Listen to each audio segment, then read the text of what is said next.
My brother was born with a congenital condition affecting his male anatomy. His genitalia were concealed within the flesh. In my previous life, I discovered it and promptly took him for corrective surgery, which restored normal function. However, due to this inherent deficiency, he was later subjected to ridicule and could never find a wife. My parents said it's all my fault for having the surgery done on him too early. He could have been a late bloomer, but he came out before he could absorb enough nutrients. That's why he's so small. My brother stabbed me 18 times, demanding I give him back his 18 centimeters after I died. My parents immediately sold me off for a ghost marriage and used the money to get my brother a prosthetic. When I opened my eyes again, I was back to the moment my brother was just born. In this life, let him be a useless layabout until the day he dies.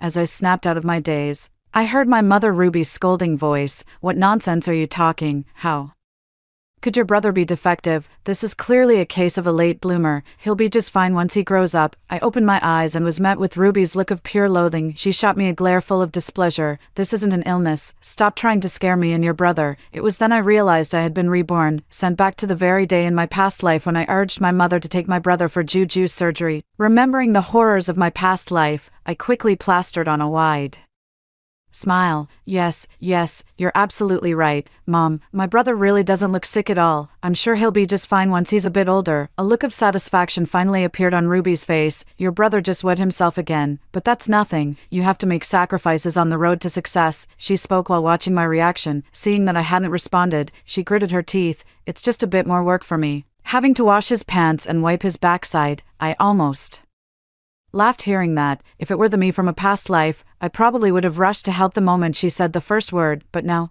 I just sat on the sofa playing with my phone, pretending not to have heard. Seeing that I wasn't taking the bait, Ruby's face instantly darkened. She let out a loud, dramatic sigh and went off to tend to Jude. I watched her busy figure from behind, my heart filled with scorn. She and my father had taken a lot of virility drugs over the years in their quest to conceive a son. After aborting 2 daughters, they finally managed to conceive Jude by relying on a so-called folk remedy for male potency, one that supposedly contained a child's urine. To everyone's shock, Jude was born with a congenital deformity. His penis was underdeveloped, barely the size of half a little finger, and it was also buried within his body. Whenever he urinated, it would just run down his leg and soak his pants. In my past life, out of genuine concern, I urged my parents to take him to the hospital for surgery. I even offered up all the savings I had accumulated over the years to pay for it. The surgery was a great success. Jude was finally able to use the bathroom, albeit with some difficulty, much like any other man. But who would have thought that after Jude got married, the very next morning, the young bride was in tears, demanding a divorce. She called him a eunuch and said she refused to be left a grass widow. The scandal became public knowledge. Humiliated and furious, our parents couldn't bring themselves to blame their precious son, so they pinned the entire blame squarely on me. They claimed that if I hadn't made my brother get the surgery, Jude's manhood wouldn't have shrunk from poor nutrient absorption. Unbelievably, Jude bought into that story. The day after the girl divorced him, he stormed into my house and stabbed me 18 times. Every single blow was fatal. If it weren't for you, I'd still be well endowed and skilled in bed. Elaine never would have divorced me. Drop dead, give me back my 18 centimeters. After I died, my soul didn't immediately fade away. Instead, I watched helplessly as my own parents covered up everything for Jude. Then they crudely stitched my corpse back together, sold it off, and arranged a ghost marriage for someone. They got $300,000 for it and used the money to buy my brother a prosthetic leg. So, in this life, as I watched that little nub of his just starting to show, a cold sneer curls at the corner of my mouth. I'm just dying to see if, without my help, Jude's little thing can actually absorb enough nutrients to grow properly. A few days later, Jude's holiday came to an end, and he returned to kindergarten looking utterly miserable. Before leaving, his face flushed red as he asked me, "Sis, do I have to go to school? I don't feel well today." Ruby was also watching me with pleading eyes from the side. She has always played the role of the strict father and the nurturing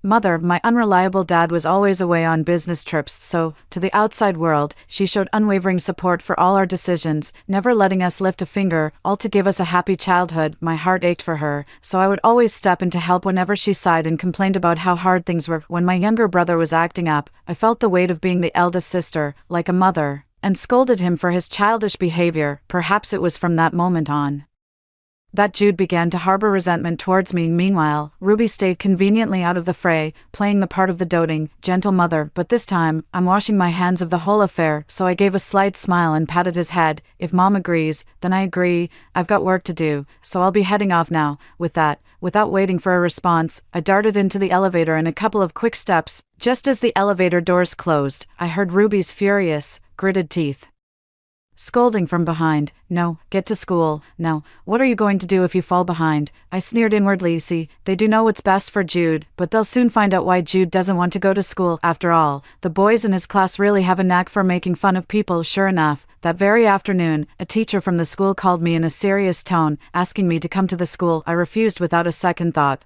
I'm sorry, teacher, but I'm quite busy. In the future, it would be better if you contacted Jude's parents for any matters. I promptly hung up and turned off my phone. After waiting an hour, I turned it back on and, sure enough, saw a barrage of frantic missed calls from Ruby from half an hour prior. When I finally rushed into the school, pretending to be in a panic, I found Jude with his pants stained a bright yellow, reeking of urine, and even his shoes were soaked through. Surrounding him was a circle of sneering little boys and their equally displeased-looking parents. Ruby stood in the middle, flushed and flustered, trying to explain something. He's not a eunuch, he's just a late bloomer. How dare you say that about him? The boy's mouth was dripping with venom. If he's not a eunuch, why does he leak? If he's not a eunuch, why does he wet his pants every day? If he's not a eunuch, why does he reek of piss? He even peed in his shoes today. It almost got on me. For God's sake, just put a diaper on him. How disgusting. Jude stood trembling in the middle, eyes red-rimmed, glaring at the boy with pure hatred. The latter glared back, refusing to back down. What are you looking at, you freak, you pathetic, genderless eunuch? Jude immediately began to whine with a pitiful look on his face. I am not a eunuch. To his surprise, this only provoked a wave of laughter from those around him. Scornful glances fell upon him from all sides. You squeak like a little mouse, and you still claim you're not a eunuch. The lead boy rolled his eyes and let out a contemptuous snort through his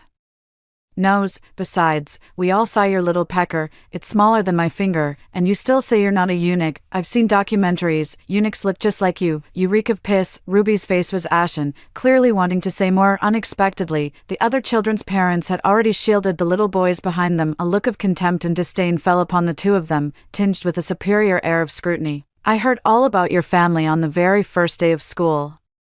Frankly, someone like you shouldn't be in the same class as our normal boys. What if you hold my son back in his studies, or worse, corrupt my perfectly normal boy? Ruby clearly hadn't anticipated that the other parent would be even more unreasonable than she was. She stood there frozen, unable to utter a single word for what felt like an age. She prided herself on being a civilized person. She wasn't the type to resort to cursing at others, and so, upon hearing the vile insults hurled at them from behind, they could only point a trembling finger and shout in fury, "This is too much, you've gone too far." Seeing the emotions escalating on both sides, the school teacher, who had remained unseen until now, finally stepped forward. After both sides were reprimanded equally, the other party offered a grudging apology and then strutted off with their nose in the air. Ruby was trembling with rage. Just as she was about to turn and leave, the teacher behind her called her back. The teacher exchanged a glance with the principal, a look of slight unease on their face. After hemming and hawing for a while, I finally mustered the resolve to say, "Ms. Ruby, the thing is, there's been a persistent odor coming from your child, and several other parents have already raised concerns about it. Our suggestion is that you take him to see a doctor first, to check if there might be an underlying medical issue. After all, we have a responsibility to every child in the class, and we can't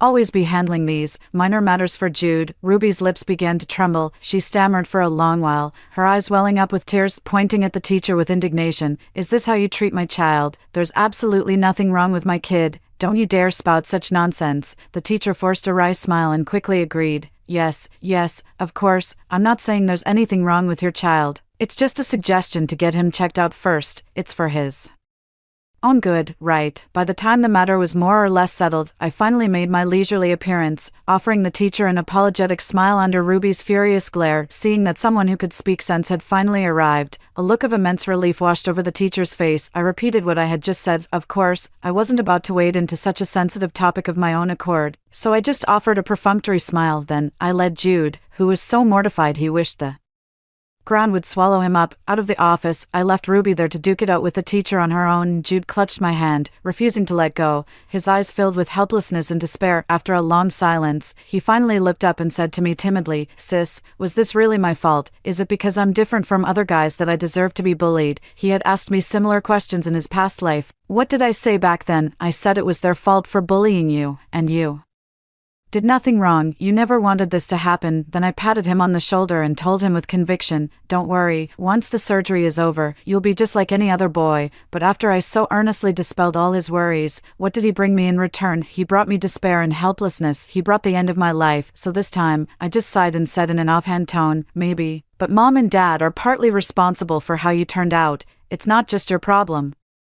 If they hadn't taken those pills back then, you might have grown up to be a normal boy. What a shame. You're in no position to." I didn't spell it out completely, but it was enough to redirect his resentment toward Ruby and her husband. In my past life, these two hid safely behind me, yet Jude saw them as the best people in the world to him. So, without me around to serve as the control group this time, I'm genuinely curious to see what kind of sparks will fly among the three of them. Ruby wouldn't admit out loud that it was an illness, but after she came home with a face like thunder, she quietly slipped over to ask me if she should take Jude to the hospital. Naturally, I wasn't about to talk her out of it. I just smiled to indicate they should decide for themselves. I'm a girl, I don't even have a boyfriend. I wouldn't understand this even if you told me. Besides, you're his mother. It's not like you'd ever do anything to harm him. His expression shifted, and he finally made the call to my father, who had been virtually absent since my rebirth. "Hey, Dexter, you need to get back here right away." The two of them huddled together, whispering and scheming for a good long while. The very next evening, I saw my father,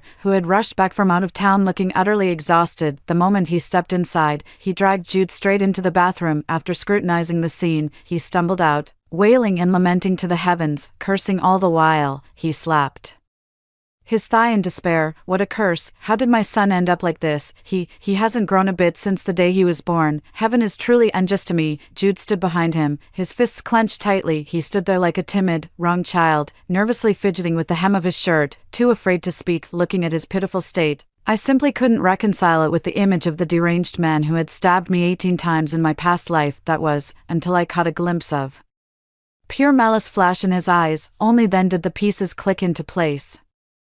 It turns out he was never a weak, pitiful little rabbit, but a genuine, full-fledged wolf. After a long discussion, the furtive gazes of my father, Dexter, and Ruby fell upon me. My expression instantly turned stern. I was instantly on guard, sensing these two were probably about to ask me for money, so I preemptively transferred all my savings into my best friend's account. When they came over whining about being broke, I put on a pitiful face and laid my bank card and phone screen right in front of them. I feigned a look of helpless resignation. "Mom, I'm really at the end of my rope. The company laid people off recently and cut my pay. Lately, I can barely afford my own rent and groceries. I was actually hoping to borrow some money from you. Besides, it doesn't seem like anything seriously wrong with my brother. Taking him to the hospital would just be admitting there's something wrong with him, wouldn't it? If this gets out, not only will your brother lose face, but you'll all be the talk of the town. Do you really want that kind of shame? Just think of what the relatives will say." Seeing the hesitation in their eyes, I pressed on. "You always say great talents mature late. Well, a late bloomer needs a few setbacks, doesn't he? Maybe we should try to think of another way." He heard what I said. A flicker of hesitation passed through Dexter's eyes, but it was clear I had managed to persuade him. Meanwhile, Ruby couldn't get a word in with their father either. The whole family's gaze fell upon Dexter, who was lost in thought with his head bowed. After a long while, he slowly pulled a stack of handkerchiefs from his backpack. "Let me think of another way. Son, we'll go to the hospital only if there's absolutely no other choice. Take these handkerchiefs for now. If you have an accident, you can use them to clean up. I also brought back a few bottles of perfume for you from abroad. When you have a moment, give yourself a little spritz. That way, you won't bother your classmates with any odor." Jude's hands were trembling almost imperceptibly as he accepted these items. His lips were pressed into a tight, bloodless line, his eyes rimmed with red. Dexter's words were like salt being rubbed into an open wound. Since childhood, he had been taunted as a damn eunuch, with people saying he carried the same stench as one, and that handkerchief was carried on his person at all times, perpetually tucked beneath him, because if you don't wipe it clean, Constantly, it could get serious and even become inflamed. He stared fixedly at the things in his hands, not saying a word for a long time. Dexter and Ruby had already gone back to their room, muttering about something or other, but as I was leaving, I caught a fleeting glimpse of hatred and resentment in Jude's eyes. A faint smile played at the corner of my lips. Hate me, then redirect all that hatred you held for me in your past life onto the one truly responsible. Then the three of you can settle your scores and repay your debts in kind. Just don't come and bother me anymore, that's all. So, after installing a few hidden cameras at home, I gradually started coming back less and less. I originally thought that no matter what those three got up to, they couldn't possibly pull off anything truly earth-shattering, but clearly, I underestimated what they were capable of. I got a call from Ruby, her voice choked with tears. Before I'd even clocked out that afternoon, she told me to get to the hospital right away. I raised an eyebrow, waited until exactly quitting time to punch out, and only then headed to the hospital. By the time I arrived, Jude was already lying in the hospital bed, all bandaged up. His face was deathly pale, completely still, and utterly lifeless. When I heard the doctor's description, my eyes widened in shock. In a misguided attempt to accelerate his growth, they actually applied a cupping glass to Jude's groin. Unfortunately, the temperature was too high, and it ended up scalding him there. Not only was a patch of skin scalded off, but the area was left swollen from the suction. Jude was rushed to the hospital, screaming in agony. The doctor looked at me and sighed as he spoke. Your parents are being completely reckless. You can't use cupping therapy there. Then, right in front of me, he pulled back the blanket covering my younger brother, his tone very stern.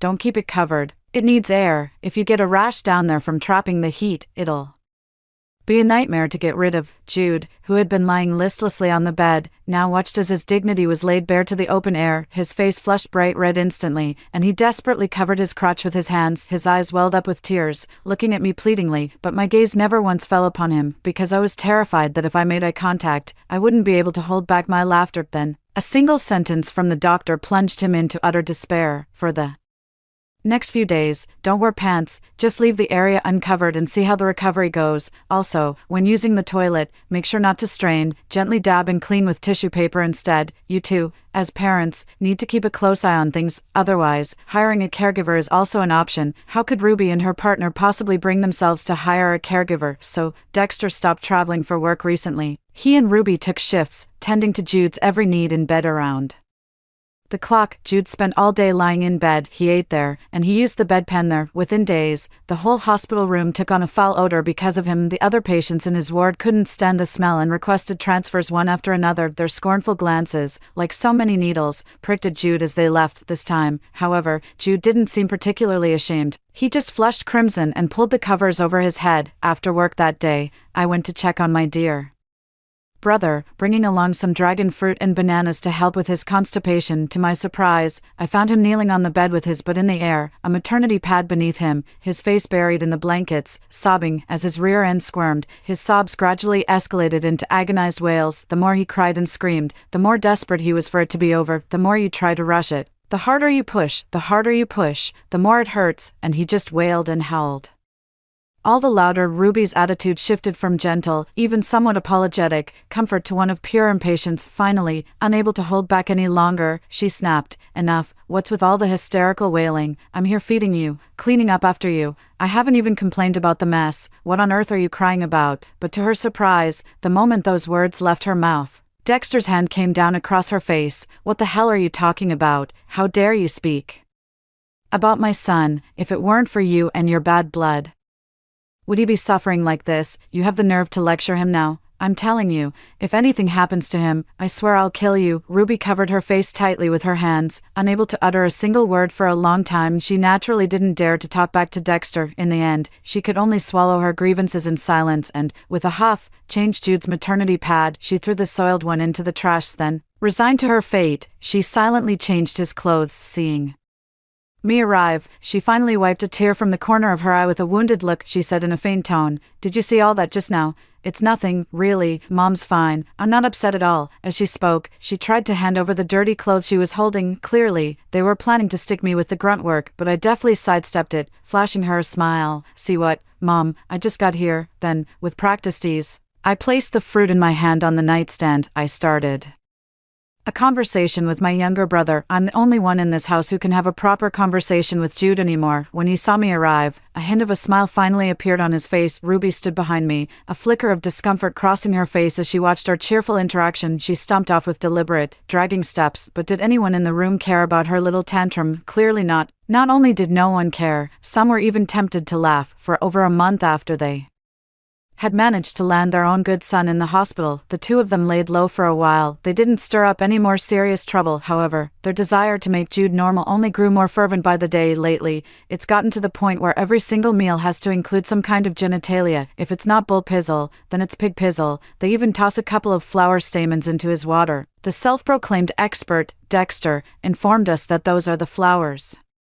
Reproductive organs. The two of them would have Jude chewing on something 24/7 if they could, following the cures-like principle. But a month went by, and Jude hadn't grown a bit. In fact, his complexion had turned sallow. They concluded that eating it cooked must be useless, so they washed the stuff clean and sliced it raw into sections. They served it on the dinner table, still dripping with blood. The moment I returned and saw what was laid out on the table, I couldn't hold back and rushed to the bathroom, vomiting with a retching sound. On the small, round dining table sat 4 plates. They were all small, sliced segments of various genitalia in different shapes. Some even had 2 round bells attached inside. There was every kind of juice imaginable, black, yellow, white. With a vacant stare, Jude stuffed those bizarre-looking things into his mouth. A yellowish-brown broth trickled from the corner of his mouth. I couldn't hold back any longer and threw up over the toilet again. Ruby's annoyed voice came from outside the door. "What are you throwing up for over there? Don't you want your brother to get better? I'm telling you, I bought all this stuff to help your brother recover. It cost a fortune. Our ancestors had it right. Cures definitely works." But the moment she finished speaking, a heavy thud echoed from behind her. There lay Jude, eyes tightly shut, face deathly pale, collapsed on the floor. Yet his cheeks were flushed with an unnatural, feverish red. Ruby was startled and instinctively reached up to feel his forehead. It was burning hot. She let out a sharp cry. "My son, what's wrong with you?" Dexter came back right behind me and, seeing the situation, kicked Ruby aside, ignoring her as her back slammed into the cabinet with a sharp cry of pain. He nervously scooped up his precious son and hurried downstairs. They rushed him to the hospital. I glanced at Ruby clutching her waist as she got up, then pretended not to have seen anything and followed Dexter downstairs. The doctor's examination revealed that Jude has acute gastroenteritis. It's because he's been eating all sorts of things, raw and cooked, willy-nilly, that his body simply can't handle such harsh, cold stimulation anymore. The doctor sighed and said, "Stick to plain congee and simple dishes for a while. You need to rest and recuperate properly." Upon learning what had happened, Ruby broke down in the hospital room, wailing and beating her chest in anguish, slapping her own face. She cried out, "Jude, Mom didn't mean it. I just wanted you to get better. You understand, don't you?" She wailed inconsolably, completely ignoring Jude's livid expression. The strange stares from the people around him felt like they could pierce him through. He buried his face in the pillow and let out a muffled grunt, but Ruby was not about to let it go, but only wailed even more heart-wrenchingly, "My dear son, you were born this way. How will you ever live your life? I only want what's best for you." Jude finally couldn't take it anymore. He violently swept everything off the table, sending it all crashing to the floor with a sharp, shattering clatter. The vial clattered to the floor, his gaze filled with ferocity. I said enough. Ruby seemed frightened, shrinking back and not daring to speak. She finally fell silent. At that moment, Dexter slapped her across the face twice. "You jinx. I married you only to bring misery upon myself. Look what you've done to my son. If it weren't for you, this useless woman, would my son have to suffer like this?" After his furious tirade, still seething with rage, he viciously kicked her twice in the stomach. To everyone's shock, Ruby let out a sharp cry of pain. Her already injured back could bear no more. She fell straight to the ground with a thud, a stream of blood flowing from between her legs. This made Dexter's face instantly pale, and he began to scream at the top of his lungs. "Doctor, a doctor, quick, please, save my son." The doctor rushed over and hurriedly carried Ruby into the emergency room. When the doctor came out again, he shook his head with deep regret. "I'm sorry, we did everything we could, but we couldn't save the baby." Dexter's face instantly turned deathly pale, and his lips trembled as he asked, "Is it a boy or a girl?" The doctor sighed. "It was a boy. He wasn't fully formed." Dexter's face grew even paler. He plopped down on the ground, slapping his thighs and his own face. "My son, my precious, long-awaited son, lost in his own world. He was completely oblivious to Jude behind him. He leaned against the wall as he emerged, his gaze fixed intently on him, watching this farce unfold from behind them. I couldn't help but feel a laugh bubbling up. So they were already planning to create an alternate account at this point. Well, since Jude was a lost cause, having a backup was a good idea. When I found out about this in my past life, I felt it was unfair to Jude, so I took the initiative and suggested they scrap the plan. They already felt that at their age. The child's health might not be the best, so they went along with my wish and terminated the pregnancy, but afterwards, they pinned the blame for the entire pregnancy on me. I still remember them sighing and complaining, if it weren't for your sister insisting we try for another child, hoping for a normal one this time, we would never have considered abandoning you to have a son. I remember how Jude's face instantly darkened. The look he gave me was filled with rage. I opened my mouth to explain, but then I caught sight of Ruby's pleading gaze, so I swallowed all the bitterness and forced a hollow laugh, and Jude's resentment towards me began to build up with each of these little incidents. In the end, he stabbed me to death, finally made it home. Ruby kept a low profile for a while. She didn't cause any more trouble. Meanwhile, Jude went to and from school every day wearing diapers. The smell on him finally faded away. People had even started saying he always smelled nice, which miraculously improved his popularity. Everything was moving in a positive direction, but I knew Ruby wouldn't let Jude off the hook that easily. After all, in my past life, despite my repeated attempts to stop them, those people still managed to stir up plenty of bizarre trouble without me there to stop them. If they don't end up killing Jude, it'll only be because he's stubbornly clinging to life, just as I suspected. They waited until I was away on a business trip. They brought Jude home from school. They drew the curtains and started the film. Watching this unfold through the monitor, I wanted to claw my own eyes out and wash them on the spot. The two of them forced Jude to strip naked and had all sorts of things prepared for him. They forced him to watch an enlarged version of the film on TV. Inside, two naked figures were entangled. Before long, Jude began writhing on the floor, his face flushed bright red. Mom, Dad, I'm so hot. It feels so swollen down there. This immediately sent the elderly couple into a state of agitation. Ruby then took out her phone and dialed a number she had prepared earlier. She shouted into the phone, "Get over here, now." In less than 5 minutes, a knock came at the door. A slender figure stepped in from outside. She wore a tight miniskirt, with half her chest exposed. Her entire outfit was a garish, over-the-top shade of pink. Even Dexter gulped hard at the sight, let alone Jude on the floor. His eyes lit up instantly, and he buried his head in the woman's chest like a starving tiger pouncing on its prey. A smug smile spread across Ruby's lips. "See, I told you, no men can resist." She patted her chest. "This is a clean woman I handpicked for my son. Cost me a full $3,000. Then she handed over the 2 glasses of wine that were on the table. She gave the two of them a suggestive smile. "Let me spice things up a bit." He then watched them intently as they entered the bedroom. 3 minutes later, the woman emerged with a strange look on her face, struggling to suppress a laugh. She slapped the 3,000 yuan onto the table. Then, I took 500 out of it. Looking at the two of them, Dexter's gaze held a touch of pity. "Consider it me working for free today. This 500 is my compensation for the trouble. I've refunded the rest of the money to you. Your son is useless. What's the point of looking for a prostitute?" She was about to leave when Jude suddenly rushed out from behind and grabbed her by the hair. Her gaze was ferocious, her eyes bloodshot. "Who are you calling useless? Let me tell you, I'm plenty capable," he screamed, tearing at the woman's hair. A kick landed squarely in the small of her back. The woman shrieked and collapsed to the floor. Immediately, a violent pounding erupted at the door. 2 burly men barged in from outside. They locked their grip tightly around Jude's neck. They pulled the woman out from under him. The woman, her face deathly pale, spat viciously. "Ugh, you pathetic, castrated little bastard. You think you can lay a hand on me? Taking a shit is more exciting than being with you. Mark my words, this isn't over. You'll see how I'm gonna end you." 1 hour after the woman was escorted away, the house was completely trashed by a group of men in black. The woman watched it all with a cold sneer. "I'm telling you,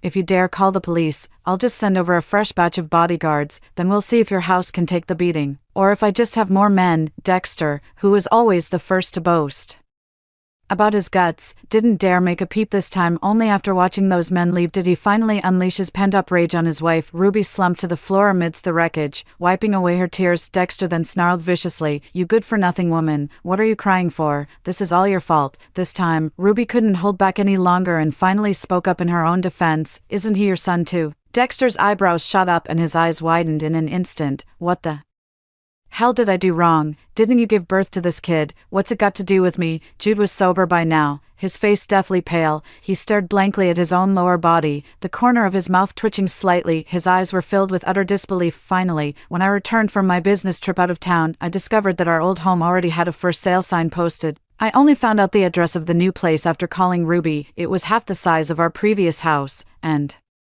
everything was rather shabby. That's when I realized what had happened after that woman's rampage. They sent people over to cause trouble again. They claimed Jude had severely injured her that day, and that the matter couldn't be settled without 300,000. To keep the peace, Dexter and the other person had no choice but to sell their original house. They had to downsize to a smaller place to finally get the money and put an end to the whole affair, and I finally had a good reason not to go back. What started as a month has now stretched to almost half a year since I last returned. I only catch occasional snippets of news about their lives over the phone, but I never imagined that would be the last time I heard from them. It was the news of their death. When the police notified me to identify the bodies, I found it unbelievable, but when I actually saw the bodies of Dexter and Ruby, my eyes widened in shock. The police regretfully informed me the one who killed them was none other than my brother, Jude. When I met Jude's gaze through the glass, I saw a sea of hatred in his eyes, yet that hatred slowly faded upon seeing me, finally tinged with a hint of grievance. Sis, why have you stopped looking after me? Hearing those words, I instantly realized one thing. He had been reborn. My face immediately darkened, and my gaze toward him was filled with disgust. Since you don't like me meddling in your affairs, of course I won't bother anymore. You said you loved Mom and Dad, didn't you? Then why did you kill them? Is this what your love looks like, killing whoever you claim to care about?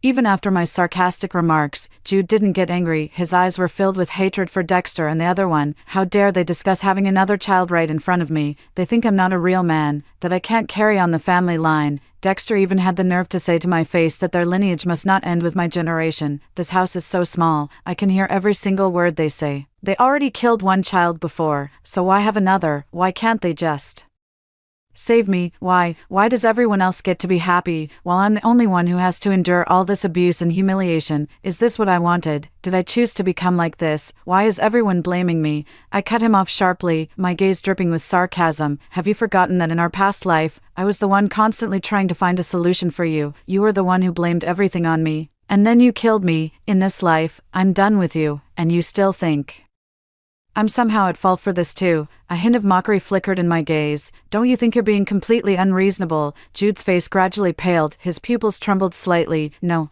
that's not what I meant. I don't blame you. He pressed himself against the glass, trying to grab hold of me as I was about to leave. I really didn't mean it. Sis, please listen to me. Sis, I've never blamed you. Sis, I know I was wrong. If there's a next life, please, just look after me, okay? I truly know I was wrong. Sis, I'm begging you, if you get another chance, please save me, okay? Yet, hearing these words stirred not a single ripple in my heart. I stared coldly into his eyes. Save you? You're not even worthy. I stood up calmly and turned to leave. Behind me, his pleas and apologies continued, yet they couldn't stir a single ripple in my heart. And on the very day I left, the police station called me again. I was very sorry to be informed that shortly after I left, Jude had taken his own life by running headfirst into a wall at the station. I closed my eyes for a brief moment. The resentment in my heart finally dissipated with the passing of the last person. I can finally let go of the past and start a new chapter in my life. Story 2. They took the medicine I provided. I saved their lives, yet in the end, they reported me to the police for selling counterfeit drugs.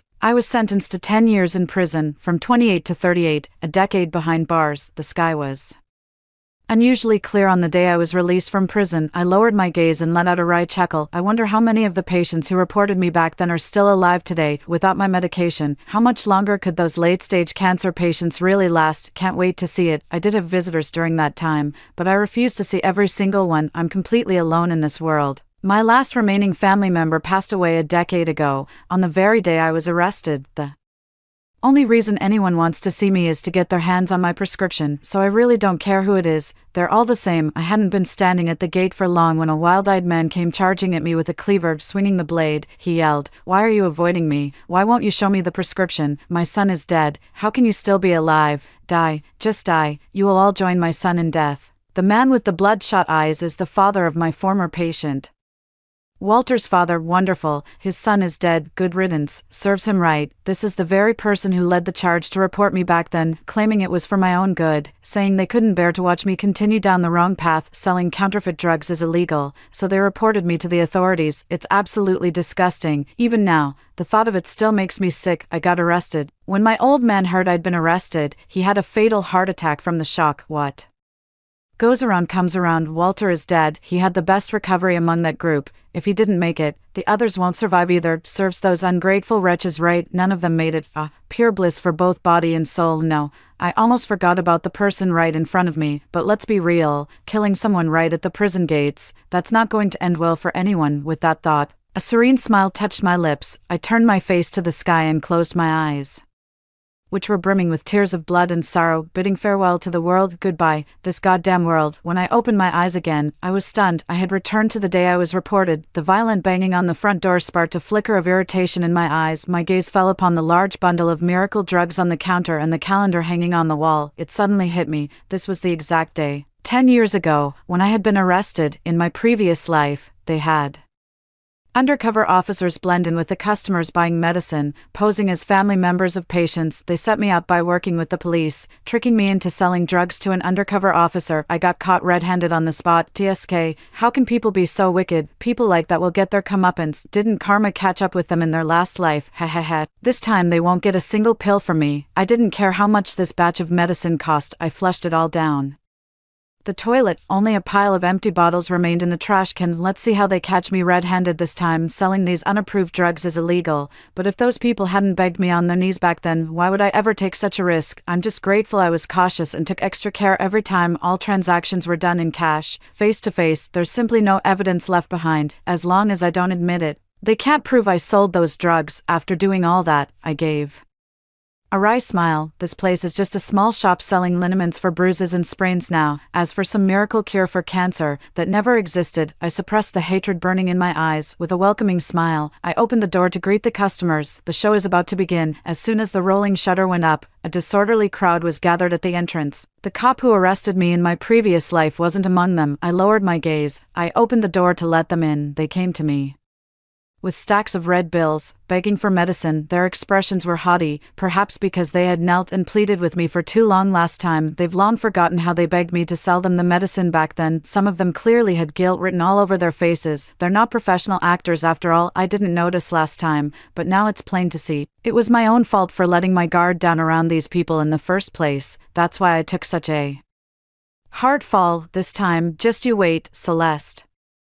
Who is first in line? Spoke up Eli. You see, Uncle Milton and I only get a small pension each month. After paying for our medications, there's barely anything left. My children are all disappointments, not like you. Celeste paused for a moment, as if gathering her thoughts. You're so successful, making good money selling medicine every month. Do you think you could lower the price a bit? Bang bang bang. So you're saying my price is too high? Why didn't you complain about the price when you first bought it? This prescription has been passed down in my family from when my father was diagnosed with terminal cancer. I've made some improvements to the original formula. We made a trial batch for my father-in-law, and to our surprise, the results were remarkable. Word somehow got out. Walter's father came with a group of terminal cancer patients seeking the medicine, their faces pale. A crowd of young and old knelt before me, begging, "Please, you've got to help us. I'm the sole breadwinner for my family. How will they survive without me? We're begging you to sell us the medicine. This is a modified formula I developed myself. I never intended to sell it without proper procedures. If anything goes wrong or someone reports me,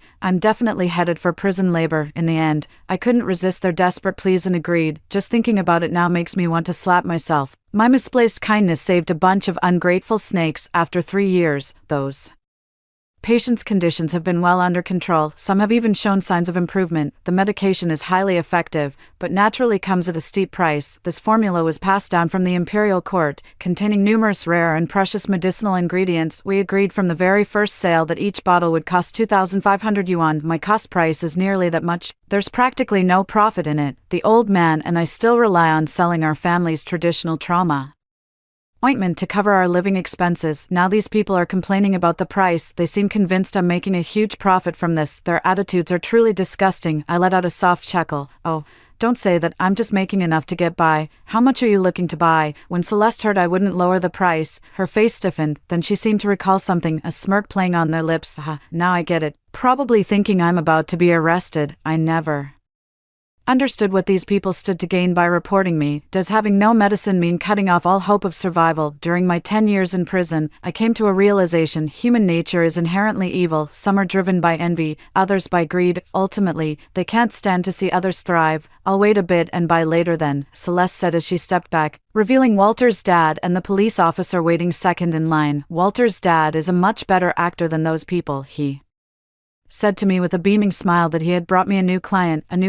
It turned out that the police officer had somehow blended into the crowd unnoticed. Selling drugs is a high-risk business with almost no profit. We had an agreement to keep this confidential. Walter's dad, afraid I wouldn't sell, kept emphasizing how pitiful this man was, urging me to take pity on him and sell him the medicine. Take pity on him. I did show them compassion in my past life, and look how they repaid me. I kept my smile in place. How much would you like, sir? The two people in front of me seemed taken aback by how accommodating I was being, and Walter's father said urgently, 2 boxes. 2 boxes. How much would that be? I grabbed 2 boxes of trauma ointment from the back cabinet and brought them over. That'll be 5 for both. Before I could finish, the familiar cold steel of handcuffs snapped around my wrists. TCH couldn't even wait for me to finish. I raised an eyebrow and asked, what's going on here? Walter's father couldn't wait to jump in and say, you're the one selling fake medicine, swindling us out of our hard-earned money. Don't pretend you don't know what this is about. Medicine that costs $2,500 a bottle, and you need 2 bottles a month. What family can afford that? His words seemed to strike a chord with the others, and many chimed in, accusing me of being a heartless fraud selling fake medicine for profit. What a bunch of ungrateful wretches. I saved them out of the kindness of my heart, and this is how they repay me, by biting the hand that fed them. 3 years. You've been taking that medicine for 3 whole years. Why would they keep buying from me every month if it were fake medicine? The grass on their graves would be towering by now. Even though I've been through this once before in a past life, going through it again still chills me to the bone. But thankfully, this life won't unfold like the last one did. I waved the 2 boxes of medicated patches in my hand. Fake medicine. These patches are a family heirloom recipe, fully certified, 28 per box, 5 patches in each. That's hardly expensive. Are you folks here just to start trouble? Walter's father snatched the ointment from my hand, his voice dripping with contempt. This isn't some ordinary ointment. It's a specialized cancer treatment drug. Cancer drugs. If I had access to those, would I still be stuck in this place? You think I'd be selling miracle cancer drugs for just $2,500 a bottle? Wouldn't it be great if I sold you 10 or 20,000 units and made a killing? Officer, I'm a law-abiding citizen, I swear. The officer's expression froze, the current situation making it impossible for him to discern the truth. Without concrete evidence, arresting me really isn't by the book. After confirming I was indeed holding a medicated patch, the officer prepared to remove the handcuffs. That's when those people started panicking. Celeste grabbed the officer's hand as he was unlocking the cuffs, pulling a blank-labeled vial from her bag, pointing at the bottle inside the medical waste bin. She said, Officer, look, this is exactly what he sold us. It's identical to the bottles in this case. I scoffed inwardly. This tiny bottle costs $2,500 per box. What a ripoff. Someone chimed in, he must have more stock in the shop. Let's search the place. With that, he started searching everywhere. I grabbed a glass bottle from the cabinet and hurled it down with all my might. Smash. Finally, silence. What gives you the right to search my shop? Take one more step and I'm calling the police. My expression turned icy, and they froze in their tracks. The group exchanged uneasy glances, nobody daring to make a move. You think you can just waltz in here and search the place empty-handed? Besides, I flushed the pills down the toilet ages ago. There's no way you'd find them. The officer looked at me, waiting to see how I'd explain this. I walked over to the trash bin and picked up a small white bottle. These bottles are sold in bulk. Plenty of stores carry them. Officer, you sell medicinal plasters, so why do you have so many of these white bottles? Walter's father's eyes lit up, as if he had caught me in a weak spot, in a harsh tone. Exactly, dear Eli, you're just a plaster seller. Why do you have these little white bottles? They're clearly for fake medicine. I looked at Walter's father expressionlessly and said, I originally planned to stock some Yunnan Bayao powder to sell, and these bottles were for portioning it, but the plan changed. They're no longer needed, so I threw them away. Dad. Walter broke into a cold sweat upon hearing my words. He knew exactly what I was talking about. They'll never be able to get their hands on my medication again. In the end, those people hemmed and hawed but couldn't come up with anything substantial. Seeing the situation, the officer exchanged a few polite formalities before turning on his heel and leaving. What's the deal? Why are you still hanging around here. They all looked at Walter's father when they saw my half-smiling expression. I didn't bother with them and just kicked them all out. Gideon, what should we do? I'm running low on medicine. What about that affordable life-saving drug you mentioned last time? Right.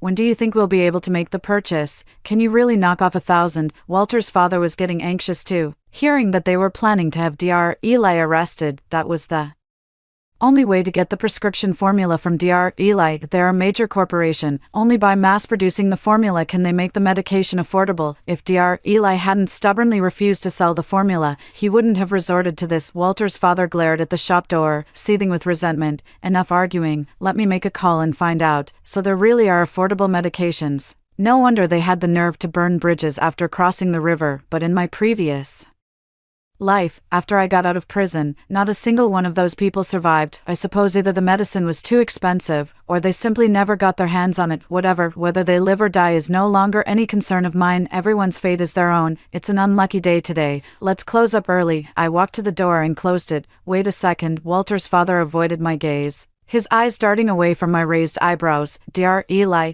Bright River Group is offering $100,000 for your formula. Since you're not planning to sell this medication anyway, why not sell it to them? Big corporations have the connections to handle all the paperwork. Once this drug goes into mass production, Walter's father hung his head lower and lower, his voice growing fainter. Once the drug goes into mass production, the price will naturally drop. Then he added with self-righteous conviction, this way more people can afford the medication. You could say you've done a good deed. How shameless can you get? You should know there's no cancer treatment this affordable and effective on the market. The value of this prescription is beyond measure. A family heirloom formula, years of research, all that effort, and you offer just $100,000. That's practically daylight robbery. Thinking it could be cheaper? You're dreaming. I sell it for $2,500 a bottle, and the cost alone is over $2,400. The raw materials are too precious. There's no way to bring the price down. Mass production by big corporations. As Walter's dad put it, companies need to make money, so prices will only go up from here, not a single penny less. And this is your so-called cheaper medicine. I let out a derisive snort and shut the door. I came to Rongqing initially to get treatment for my grandfather, thinking the medical care in a big city would be more advanced, but in the end, it was the medicine I developed myself that managed to get his condition under control. I'm planning to take Grandpa back to our hometown, Anshan. In my past life, Grandpa passed away because of me. This time, I'm going to make sure Grandpa and I live well. Grandpa, let's go home. Grandpa seemed taken aback, never expecting me to say such a thing. He simply replied with a quiet okay.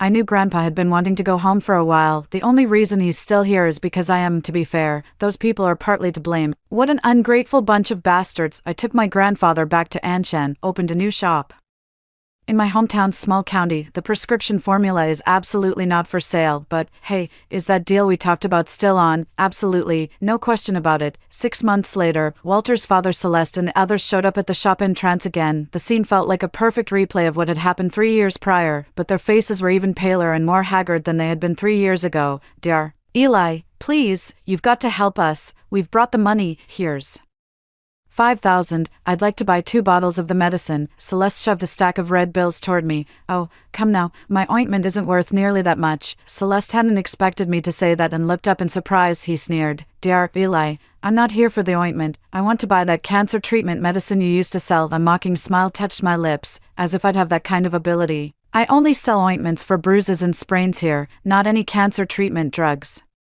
Dr. Eli, we were completely out of our minds before. Please don't stoop to our level. A person of your stature shouldn't hold it against us. That's right. Dr. Eli, I've been off the medication for almost half a year now. You can't just stand by and watch me die. Please, just sell me the medicine again. I'm begging you. As they spoke, a group of people knelt down at my doorstep again, as the old saying goes. A fall into a pit, a gain in your wit. I really don't have that medicine here. I only sell plasters. Please leave. Walter's father held onto Walter and yelled at me. You think 2,500 isn't enough? I'll give you 3,000. 3,000 per bottle. Happy now, comma. I don't want your lousy 3000. That's our lifeline medication. Dr. Eli, you've absolutely got to help us. I'll pay 5,000 for 1 bottle. Please, I don't want to die. I don't want to gamble with human nature anymore. What if they're wearing recording devices and trying to set me up? What a fool. Who never learns his lesson. Helping those people in my past life cost both my grandfather and me our lives. It's just not worth it. not worth it at all. No, I told you we're out. If you're not buying anything, get out and stop blocking my business. I refuse to believe they're completely powerless, Walter's father snarled. If you don't hand over the medicine today, you can forget about running your business, tch. Now they're trying to pin this on me. Uncle Wu, could you please call the police for me? It's a small town, and my shop is just a few hundred meters from the police station. Soon enough, that group of troublemakers was thrown out, barred from entering. They just stood guard at the door. Seeing that the business was no longer viable, I simply decided to close up shop. Everyone in town knows me, so if anyone needs medicinal patches, they'll just give me a call. It's not like I'm missing out on much anyway. I happened to catch the look in Walter's father's eyes as he watched me. A sense of unease crept into my heart. That look in his eyes reminded me of my past life, when he came at me with a cleaver. I need to make some preparations in advance. Grandpa, I'll be away for a while. How about you stay in the countryside for some time? I'll come get you as soon as things are wrapped up here. I'll have Uncle Village Head take you back in a bit. Watching Grandpa and Uncle Village Head disappear into the rain, I turned and went back inside. Grandpa went back to the village. Our village is extremely remote, impossible to find without a guide. I have a feeling Dad Walter will come back for me. I don't have any drugs, and even if I did, I wouldn't sell them to them. Before going to bed, I checked the hidden camera on the wall and waited for him to come. Later that night, as I was drifting in and out of sleep, I sensed some movement outside. Through the camera feed, I could see it was indeed Walter's father. I dialed the pre-prepared number and sent the text message. Of course, this is when you call the police. Only a fool wouldn't call the police. Walter's father was holding a knife and didn't linger in the living room. I headed straight to the left and went into the old man's room first. Every room in this house has been fitted with surveillance cameras, so no matter where Walter's dad goes, I can always keep track of his whereabouts. It's a small town, and the police station isn't far away. The police can get to my place in as fast as 15 minutes, or half an hour at most. I only hung up the phone after the call went through. I got the number from an officer at the local police station who came to my shop for some bruise ointment. I sent the text to both the police station and the officer's personal number. After entering the room, Walter's father slowly approached the bed. He lunged forward suddenly, but he grabbed nothing but air. After searching carefully, he seemed convinced the room was empty. His movements grew increasingly audacious. Walter's father didn't immediately seek help. He was either searching for medicine or the prescription itself. Eventually, he unearthed a yellowed piece of paper hidden inside the pillow casing. I watched as he carefully tapped the prescription against his chest, then drew his cleaver and advanced toward my room. Creak.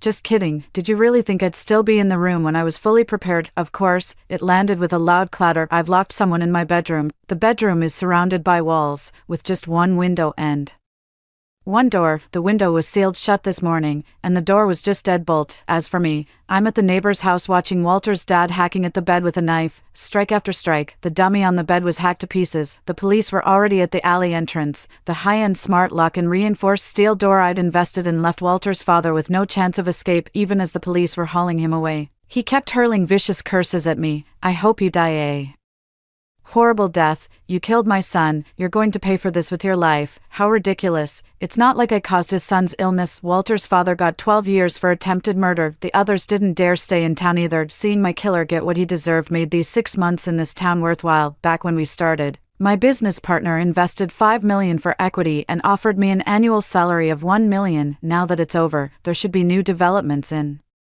the anti-cancer drug. Over the past 6 months, I've been searching for substitutes for the medicinal ingredients to reduce costs. 6 months have passed, and we've finally made some headway. It won't be long before my cancer medication becomes accessible to most people, except for those ungrateful snakes who betrayed me. 6 months later, President, our drug's performance has stabilized and the manufacturing technology is now mature. President Lawrence says we're ready for market launch. Are all the formalities in order? President Lawrence has taken care of all the procedural matters. What about the price? The tentative price is $23,000 per bottle. All right. Reminder President Lawrence not to forget his promise. Inclusion in medical insurance within 9 years, with the price capped at $2,500. Story 2. As the purest-blooded tigress of our clan, I watched in disbelief when young Master Callum chose my deluded blood sister as his bride, while others gasped in surprise. Only I understood. He had been reborn too. In our past life, Callum had chosen me without hesitation, hoping I'd bear him a sacred white tiger, yet I delivered a cub with 18 different coat patterns, making him the laughingstock of the realm. To everyone's envy, her sister who married the tricolor tiger gave birth to a pure white cub. In his rage,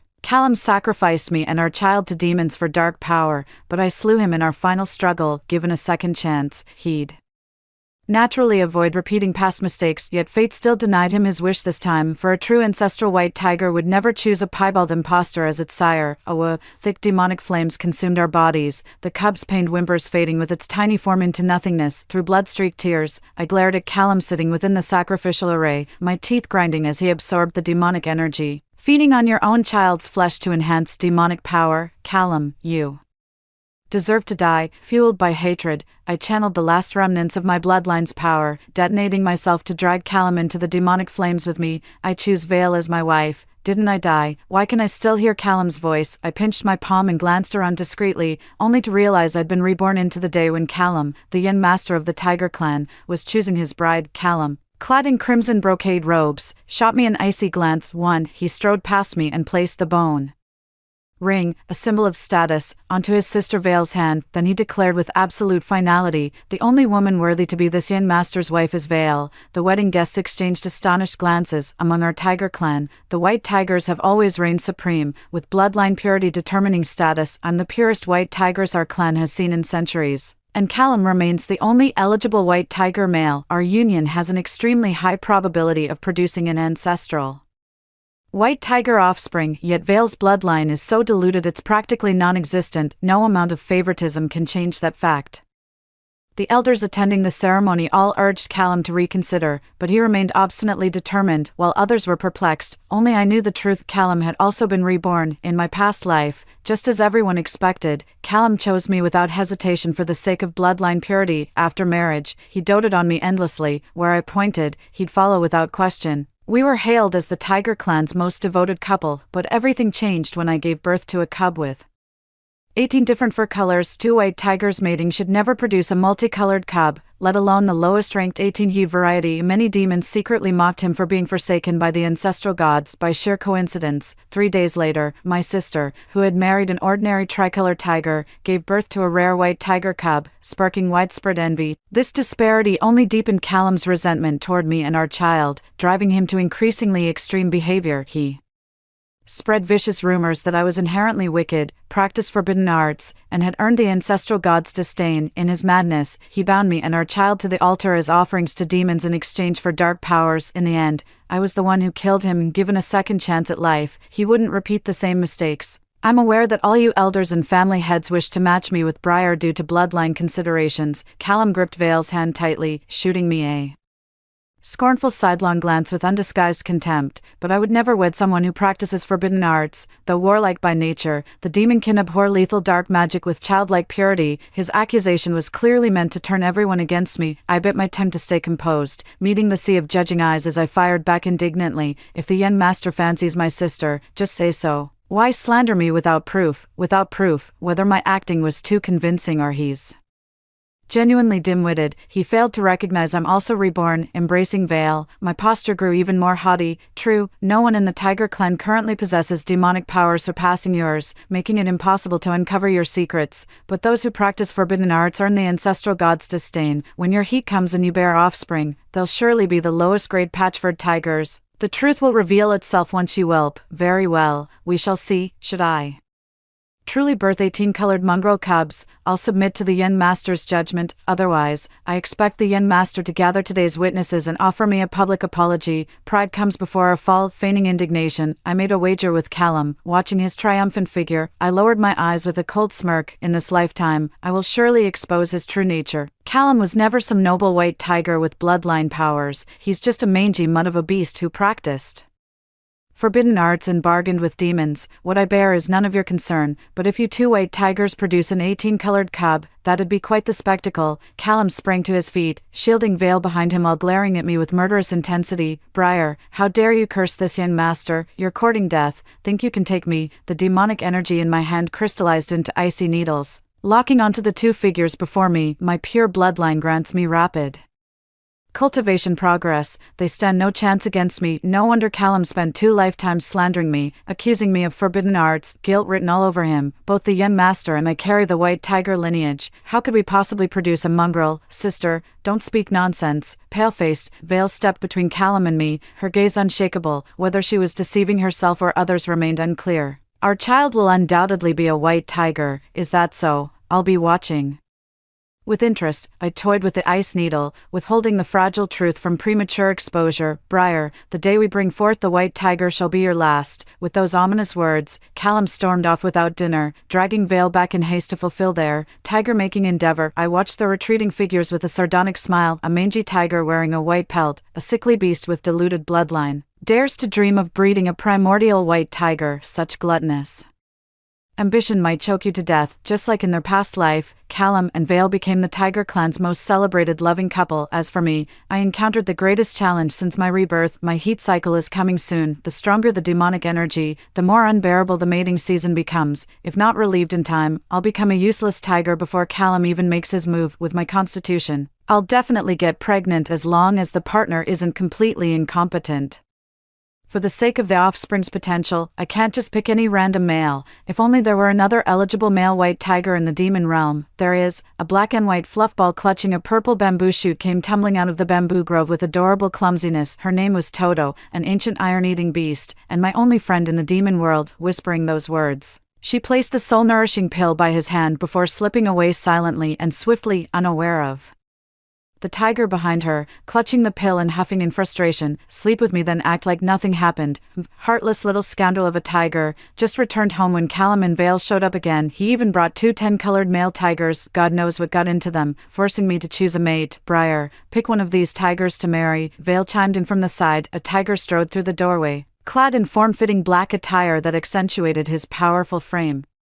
With eyebrows like ink brushstrokes and eyes gleaming like stars, his sharply defined features carried a natural, breathtaking handsomeness, yet radiated an indescribable aura of lethality and dominance. His mere presence made every other demon hold their breath in anticipation. Compared to Callum, he carried himself with far more regal authority. I never felt this way before. Not even during those 2 years as Callum's wife in my past life. That settles it then. Who cares what he's after? He's smitten. You're willing, just marry him already. Besides, it means one more person to help raise my godson. Toto polished off a pile of bamboo shoots and patted his belly contentedly. That way the little rascal won't dare steal my snacks anymore. 2. To honor Vale, Callum invited all demon clans to witness the ceremony, hosting a lavish banquet that lasted 3 days and nights, and in the process, thoroughly trampled my reputation into the dirt. The male tigers who once showed interest in me now avoided me like the plague. Not wanting to offend Callum was one thing, but more importantly, no one dared to be associated with the stigma of being forsaken by the gods. Frankly, I couldn't care less. After witnessing Callum's hypocrisy, I've lost all interest in marriage. But Callum wasn't about to let me off the hook. That day, while I was meditating, he arrived with Vale, demanding to see me. Briar, if you're truly unmarriageable, you might as well beg on your knees. My cave guardian tiger would still be beneath you. Spare me your concern, young master. Clenching my fists to suppress the urge to strike him with demonic energy, I refused with an icy expression. But Callum wasn't about to let me off the hook. At least the gatekeeper's a 10-colored tiger. Better than you ending up mating with some alley cat during your rut. Wouldn't want you failing to produce even an 18-colored cub. That's right, sister, you'll be in heat within a month. Just swallow your pride and yield to the young master, unless you'd rather mate with some lowlife demon and become the laughingstock of the realm. Now that Vale's become the young master's wife, she's bold enough to turn her veiled sarcasm into open mockery, teaming up with Callum to corner me. Pity for them. I've never fallen for such cheap tricks. My gaze lingered pointedly on Vale's belly, a knowing smirk playing on my lips. 3. She took a leisurely bite of bamboo shoot before telling me about another male white tiger's whereabouts. There's one in your tiger clan's forbidden grounds, isn't there? He might be slightly older than you, but his skills are exceptional, definitely worthy of you. You mean Eldrick the Tiger King? The moment Toto mentioned someone more skilled than me, I immediately knew who she meant. Eldrick the Tiger King, Callum's youngest uncle, is the purest-blooded white tiger male and the undisputed strongest warrior in the demon realm. Though older than us, he's quite decent and has always looked out for me. He was once my top choice for a life partner, but 20 years ago, he mysteriously vanished without a trace. Had his soul lamp not remained lit, everyone would have assumed he'd perished. Never thought we'd end up in the clan's forbidden grounds. Twisting my fingers in thought, I turned to Toto after a moment. How do you know so much about our tiger clan's restricted area? Between bamboo shoots, Toto lifted his dazed eyes to meet mine. The bamboo shoots there were delicious. I just followed the aroma and ended up wandering around a bit, just Wandering around, that's forbidden territory, rigged with deadly restrictions where one wrong step could cost your life. In his past life, Callum frequently schemed to obtain the rare treasures within the forbidden grounds to enhance his bloodline and demonic powers, yet every time he went there, he came back severely wounded. Over time, even the mention of that forbidden place made him pale with fear, yet Toto, an outsider, could casually stroll through it. So this is what it feels like to have a big shot by your side. I cradled Toto's big head, my eyes sparkling. Sis, could you sketch me the map inside? When I give birth to my white tiger cub, I'll have them call you godmother. Won't they steal my bamboo shoots? No way. They'll even bring you treats. Got it. At the mention of food, Toto's eyes lit up with energy. In no time, he finished the drawing and shared the method to break the seal with me. Be careful, Briar. Eldrick is formidable. If it's too much, just retreat. Forcing your way through will only get you hurt. No worries, for I never go into battle unprepared. After carefully concealing a soul-nourishing pill and a nightmare grass, I slipped into the clan territory under cover of darkness. I'll try diplomacy first before resorting to force. If he's willing to help me through my mating cycle, I'll give him the soul-nourishing pill as restorative compensation. If he resists, the nightmare herb will knock him out, making him think he's just had a wet dream. As for Toto's claims about his strength, I couldn't care less. Staying secluded in the clanlands for 20 years, only one explanation: he's seriously injured. At his prime, I wouldn't stand a chance against him. Now with this bewitching smile of mine, he had no choice but to yield. The forbidden grove was eerily silent. Bamboo leaves quivered in the wind yet made no sound. Following Toto's sketched path deeper into the woods, I suddenly felt a chill run down my spine. As the moonlight grew clearer, my breathing became increasingly labored. Damn it, I couldn't help cursing under my breath. My heat cycle had come early. I immediately channeled my inner energy, silently reciting the mantra to calm my mind, but whether it was the full moon or some restriction in this place, the effect was barely noticeable. I could feel my body burning hotter, my legs growing weaker. Eldrick, ignoring all restraints, I growled and shifted into my true form, bounding forward along the scent trail. Found you at last. With bloodshot eyes, I crept toward a cave and indeed found a white tiger resting inside, its eyes peacefully closed. Its entire body shimmered with a silvery sheen, more radiant than any tiger I'd ever seen. This only heightened my desire, my longing for this magnificent male reaching its peak in that moment. No time for formalities. Holding my breath, I crushed the nightmare herb and gently placed it beneath his nostrils. In the next instant, the tiger's eyes snapped open, gleaming with a predatory intensity. My instincts screamed to flee, yet my body betrayed me, lunging toward him instead. Just as I thought my life was over, a powerful paw caught my waist and pulled me into an embrace. A husky male voice sighed contentedly by my ear. You're finally here. As our breaths mingled, I found myself lost in thought, but this tiger was just too damn good at this. As consciousness slipped away, I faintly heard him whisper, Briar, you're mine now. When I opened my eyes again, Eldrick was sleeping soundly beside me. Truly the white tiger Eldrick, even wounded, he's far superior to that patchy-furred Callum. Thank you for your help. Don't worry, I'll keep your whereabouts completely confidential. 5. Sister, this fine male tiger was specially chosen for you by the Yin Master and me. Not only is he robust, but also of excellent pedigree. With a sidelong glance at their thinly veiled malice, I refused outright. If it's such a carefully selected gift, you'd better keep it for yourselves. Sister, how could you say such things? Vale's face turned pale then flushed with anger, while Callum's expression darkened. Briar, apologize. TCH, I couldn't be bothered to waste words on them. With a cold sneer, I turned to leave, only to find Callum blocking my path. Briar, choosing your mate isn't just my decision. The elders all agreed. Mating within our tiger clan at least guarantees purebred 18-colored cubs. But a half-breed with outsiders, our pride would never live down that disgrace. What if I refuse? I extended my palm.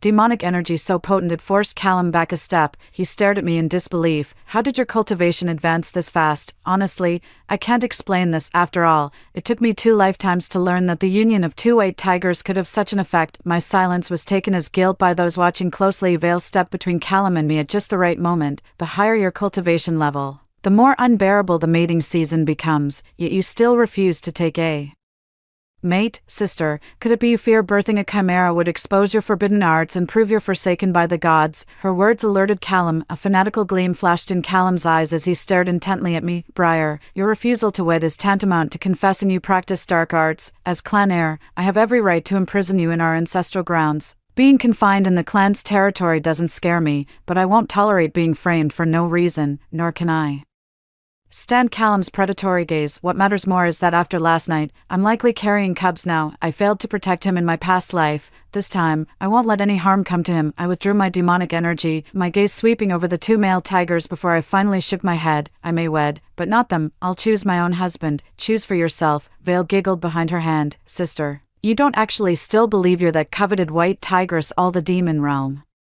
males fawn over, do you? With your current reputation, if it weren't for Callum and me offering incentives, even these 2 mangy tigers wouldn't glance your way. Callum chuckled. Briar, stop being picky, not just among tigers, in the entire demon realm. No male would dare marry you except these 2, but before his words could fade, a clear male voice rang out from the doorway. Eldrick of the Golden Tiger clan from Chuchu Mountain seeks to wed Briar of the White Tiger lineage. 6. That's why. You should never put on airs when you're a supernatural being. Talk about instant karma. But the thought sent a shiver down my spine. Whether it was his name or that faintly familiar scent, I couldn't help but think of last night's tiger. Who the hell are you? Callum beat me to it, his voice steady as he spoke. Eldrick ignored him, his burning gaze fixed directly on me. I've admired Miss By for years. Would you do me the honor of becoming my wife? She declines. Callum was acting strangely today, repeatedly making decisions on my behalf. He stepped between us, cutting off my eye contact with Eldrick. How dare a mere golden tiger share the name of our white tiger clan's king? What punishment do you deserve? What of it if we share the same name? Eldrick finally deigned to answer Callum's question, but his tone was icier than winter's breath. We're blood cousins, both named by the Tiger King himself. Got a problem? Take it up with your grandfather in the afterlife. Now step aside, nephew.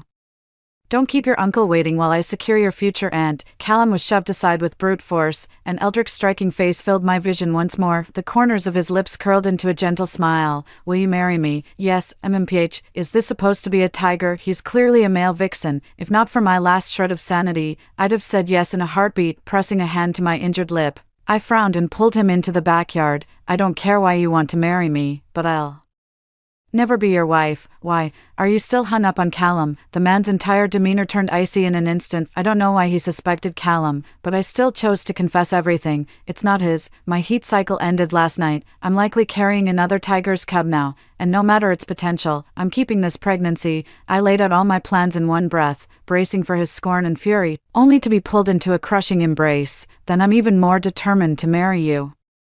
What? I must be hearing things. Did I mess up my rebirth posture or something? What kind of demon volunteers to wear the cuckold's horns these days? Eldrick pressed a kiss on my drowsy eyelids, his voice slipping straight from my ears into my heart. Wait here like a good girl. In 7 days, we'll be wed. 7. Toto, do you think he's out of his damn mind? Whatever Eldrick did when he left, it barred Callum and Vale from entering my cavern, and trapped me inside, leaning against Toto's back. I couldn't for the life of me figure out why he'd do this. Is he afraid I'll run from the wedding? But what's in it for him? Toto crunched on bamboo shoots between bites, stealing a moment to reply. If it weren't Eldrick, would you really go through with the marriage?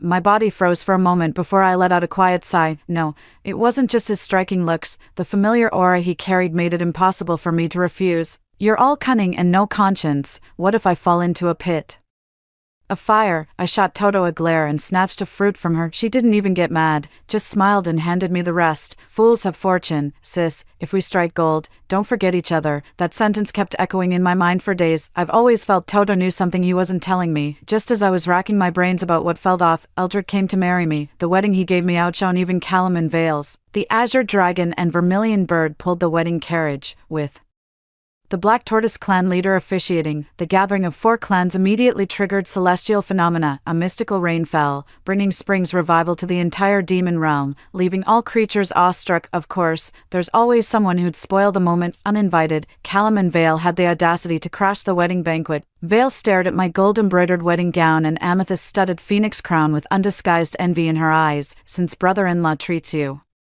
so well, sister, you should quit practicing those dark arts and focus on bearing his heir. That's what truly matters. Got proof? Eldrick donned crimson robes today, softening his initial sharpness yet retaining every ounce of his imperious demeanor. He icily rebuked Vale. Unless you have proof, you will apologize to my wife, or guard your tongue. Vale cowered behind Callum, who responded with a dark-faced snort. How could a mere tigress advance her cultivation so rapidly without practicing? Forbidden arts, your incompetence doesn't define others' capabilities. Eldric's mockery was so blatant that Callum's veins bulged in fury, yet fear of the stronger opponent kept him from striking. In the end, he could only resort to taunting about offspring again. This young master shall let it slide for now. When you two breed some 18-colored mongrel tigers, we'll settle the score properly. But I'd rather settle it right now. My smile didn't reach my eyes as I lightly tapped Eldric's hand. Throw them both out. As you wish, my lady. Eldric seized my hand in that instant. With a flick of his sleeve, Callum and Vale went flying, their distant wails barely audible. This minor incident didn't dampen the wedding festivities. We received blessings from countless spirits, and even after the guests departed, I remained exhilarated. But watching the man who'd just freshened up, ready to share my bed, I had to rain on the parade. There might be a baby in my belly, so we can't, I know. Eldric's finger brushed against my lips, his usual domineering aura melting into tender affection. He held me as we lay down, his hand resting on my stomach without any further movement. It's been a long day, let's get some rest. The Dragon and Phoenix wedding candles burned in silence as I gazed at the man with closed eyes, my emotions in turmoil. Eldric, why are you so good to me, or are you him? A month later, I felt another heartbeat within me and knew I was pregnant. Coincidentally, news came that Vale was also pregnant. This sent the recently calmed Tiger clan into renewed uproar. After all, everyone still remembers how Callum once accused me of practicing forbidden arts and incurring divine wrath. My child shall be the ultimate testament. That day, Callum and Vale arrived with the tribal elders in tow. Callum's eyes betrayed unconcealed triumph. Briar, tiger cubs are rare in our clan, each one is precious.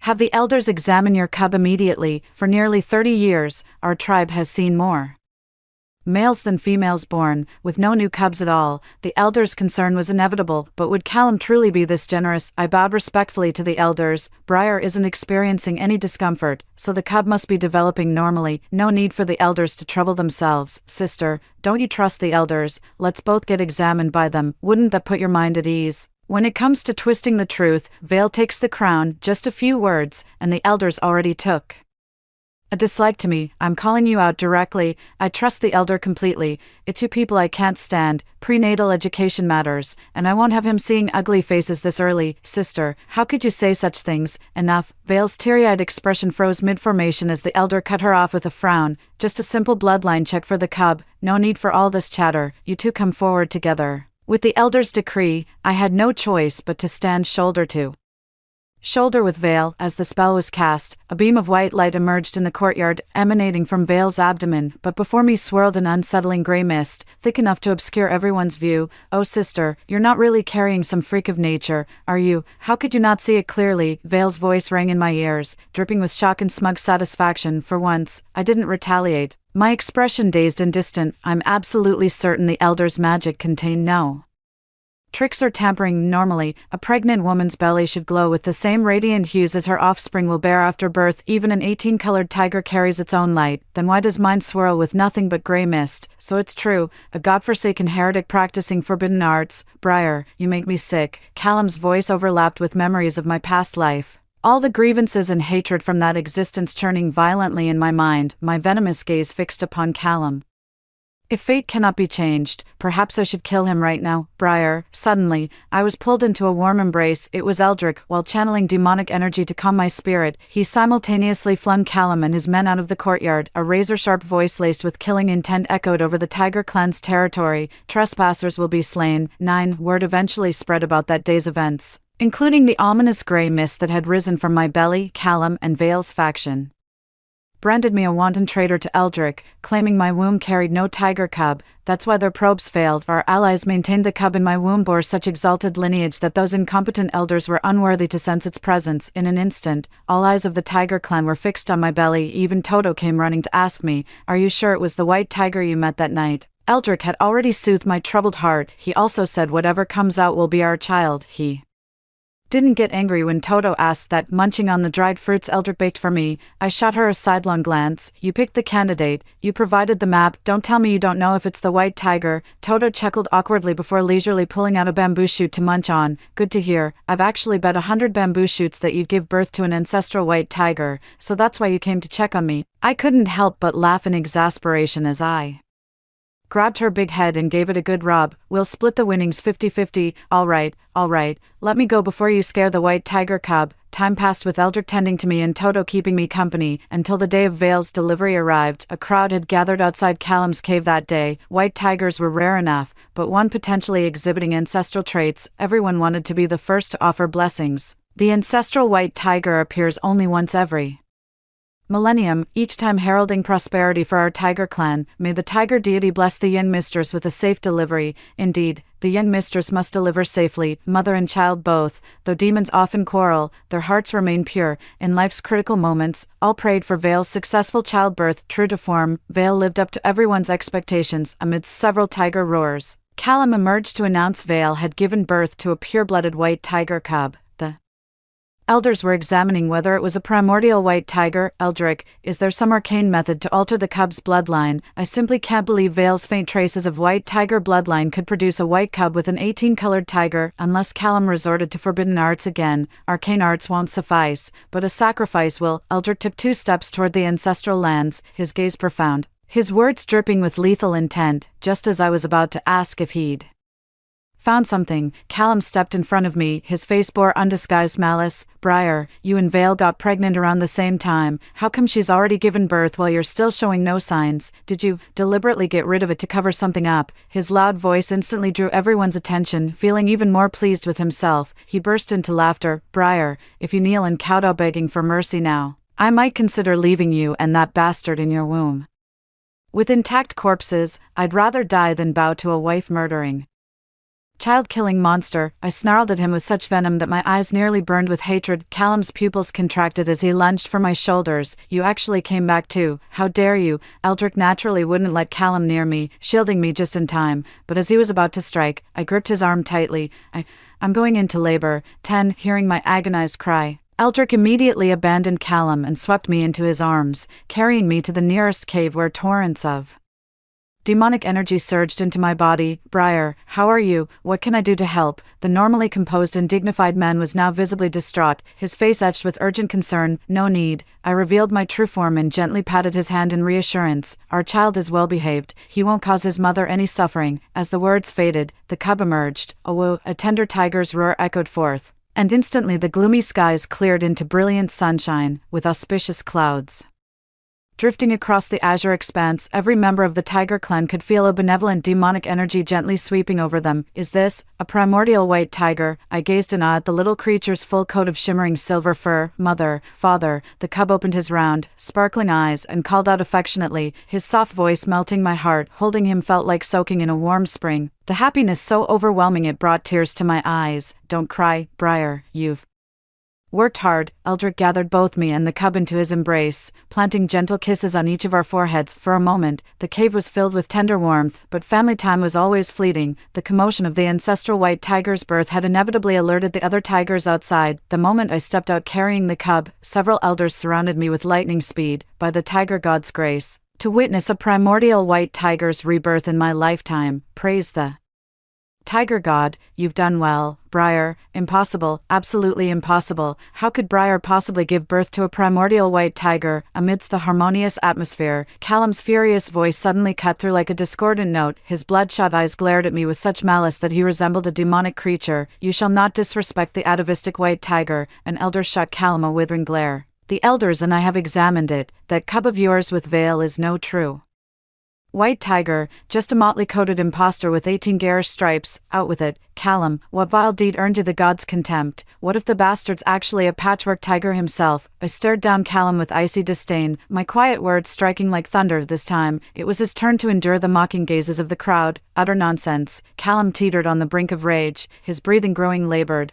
Vale's wicked nature and cultivation of forbidden arts earned our ancestors' wrath. What does that have to do with me, the young master? Just like in his past life, Callum shifted all blame onto others when the truth came out. Didn't even bother changing his excuses. How revolting. My gaze fell upon Vale in the distance, holding a child, his vitality drained, hair turned silver white. Will you take the fall for him? No. Vale handed the child to a clansman and knelt before the elders. I accuse Callum of sacrificing our kin to enhance his bloodline and Cultivation. The reason my child could disguise as a white tiger is that he sacrificed my bloodline power. He even planned to imprison Briar and transfer her bloodline power to himself. How dare you betray me? You're courting death. Seeing Vale about to expose his misdeeds to the elders, Callum channeled his inner energy and suddenly struck out with a palm strike toward Vale, though the elder intercepted the blow in time. Vale was still caught by the shockwave, closing his eyes.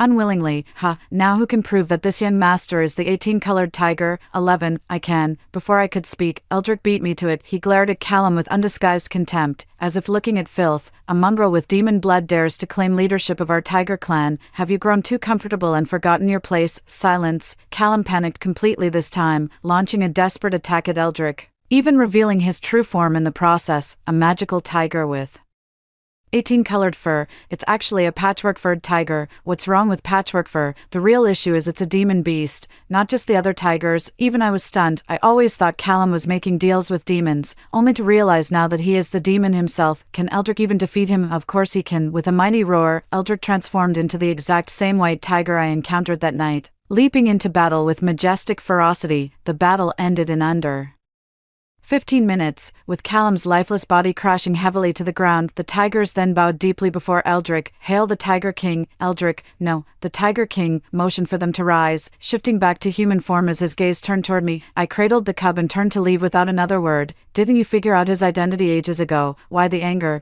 Toto kept munching on bamboo shoots, trotting cluelessly beside me. My deduction proves I'm clever. His deception makes him the wrongdoer. He wasn't exactly lying to you. Between bites, Toto told me about Eldrick's origins. Eldrick's mother was the matriarch of the Yellow Tiger clan from Chuchio Mountain, who later married the White Tiger King and gave birth to Eldrick with exceptionally noble bloodline. But the White Tiger King wanted him to inherit the throne, while the Yellow Tiger clan sought to make him their next patriarch. So here's the plan. Eldrick is both the Yellow Tiger clan's leader and the White Tiger King.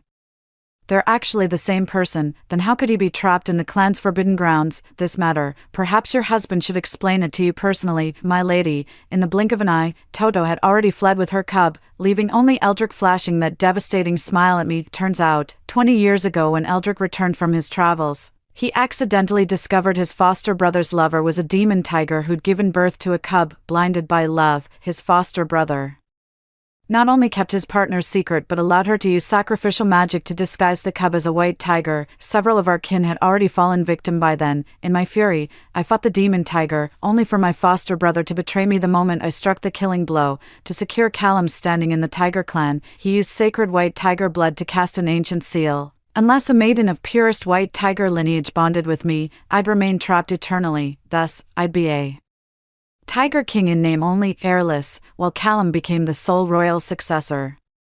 But he never anticipated my Briar would breach the barrier. To save a life is to pledge a life. My lady, will you accept this vow? The vows are sworn. What use is regret now? Story 2. After the zombie outbreak, food was extremely scarce, yet I was still able to order the freshest takeout. Desperate people were willing to trade their most valuable possessions for food. Eventually, I became the wealthiest woman in the city, with rooms filled with gold and jade, luxury bags that I used as scissors, and even my bed was adorned with gold and jade. The man who delivered the takeout wore black clothes, his hair tied back, and carried a sword. He moved through the hordes of zombies in the city as if he were walking in an uninhabited land, able to bring me anything I requested. However, there was a special price to pay. It started one night when I got up and noticed that the moon outside was blood red. Too tired to care, I sleepily grabbed my phone, ordered a rice dish with shredded pork in garlic sauce, and went back to sleep. Half an hour later, I was awakened by a knock at the door and ran to open it barefoot. Your takeout, please sign for it. The bag was carried by a slender hand, its skin cold and pale, with distinct joints. The owner of the hand was a handsome man with a stern expression, his black hair tied up high, carrying something strange on his back. He wasn't wearing a uniform. I paused for a moment, took the takeout bag, and accidentally touched his icy fingertips.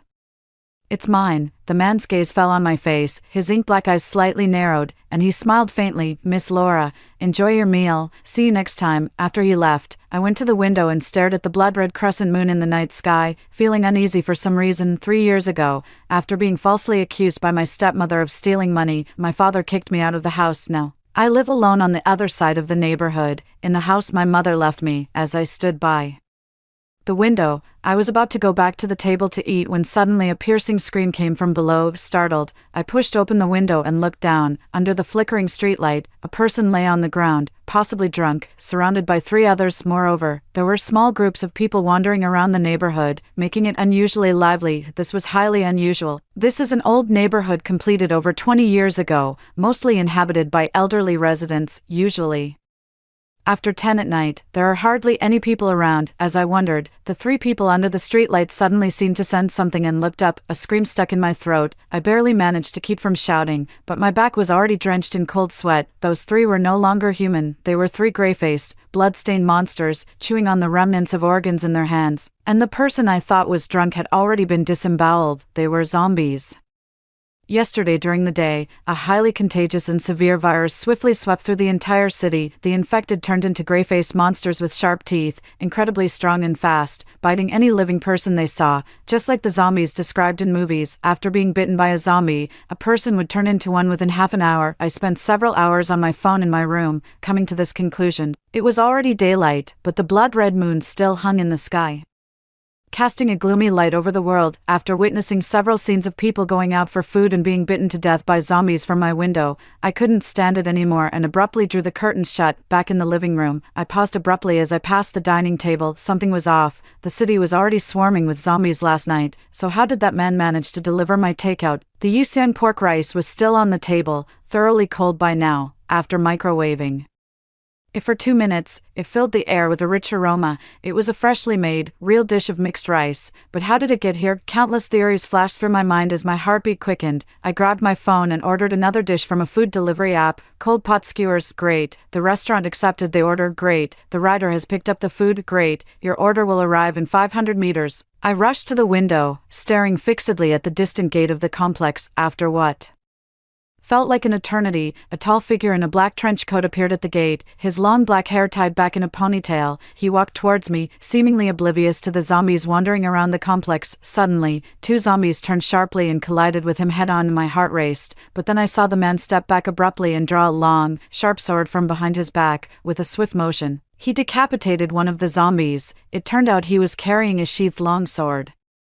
Seeing their companion swiftly killed, the remaining zombie hesitated and then turned to flee. I was speechless. The man sheathed his sword and continued walking towards me. A few minutes later, the doorbell rang again. Opening the door, he stood there with a blood-splattered handsome face, offering a gentle smile. "Miss Laura, your delivery has arrived." I opened my mouth, speechless. "What's your name? I'll give you a good review and a tip." "George." He slightly curled his lips, then extended his hand towards me, hesitant. I shook his hand. "Miss Laura, enjoy your meal." Everything seemed normal, as if he were just an ordinary delivery man who had merely squashed a bothersome bug downstairs. But when I opened the window, the overpowering smell of blood reminded me the city had turned into a real-life hell. In the following days, I ordered several more deliveries: clay pot rice, fried noodles, burgers, crawfish. No matter what it was, George always delivered it safely and quickly. Once, I stumbled over the threshold and fell into his arms. He courteously helped me to stand. "Miss Laura, be careful." After several such incidents, other residents in the complex became curious. Since the internet was still up,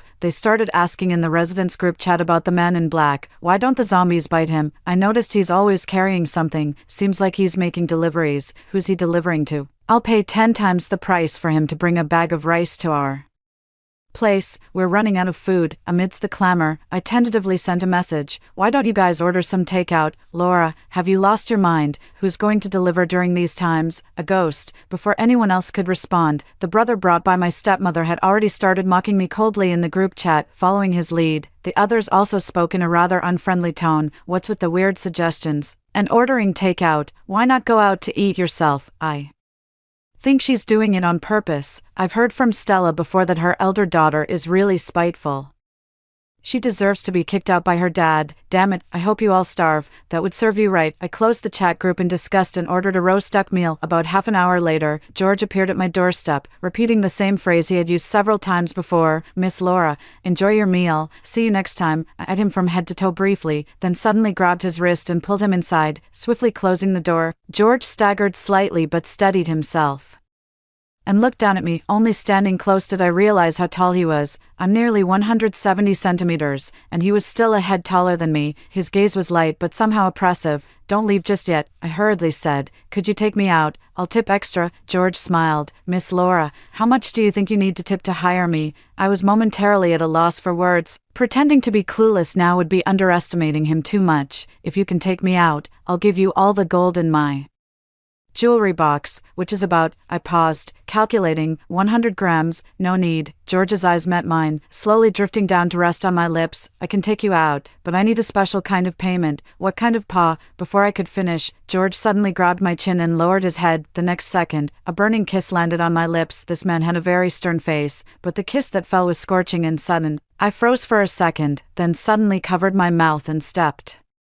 back, glaring at him. "That's harassment." "Shoo." He put a finger to his lips, his elongated eyes slightly lifting at the corners, a smile appearing on his lips. "Zombies are very sensitive to noise. There are 2 next door, so keep your voice down." A chill ran down my spine, and before I could ponder how he knew, I swiftly changed my expression. "My hero, are you sure?" "Of course, so I've been living next to 2 zombies these past few days." He shook his head gently. "Not really, they only turned today." Seeing my frightened look, he added, "Miss Laura, please rest assured, now that I've accepted your payment, I will naturally take care of the trouble for you." George then drew his sword and went out. A deep roar came from next door, followed by sudden silence. It dawned on me what he meant by payment. It was that kiss. Lost in thought, George came back in, still neatly dressed but with a faint scent of blood lingering about him. I snapped back to reality. "You killed them, of course." He raised an eyebrow slightly. "Does Miss Laura think I was too harsh?" I quickly shook my head. "Once they turn into monsters, they are no longer my kind. Moreover, if they were still alive, I would most likely be the one dead." George showed a satisfied expression, then he raised his hand and gently touched the top of my head. Was he treating me like a pet? But since I needed his help, I dared not ask and quietly followed him. After leaving the residential area, I went to the convenience store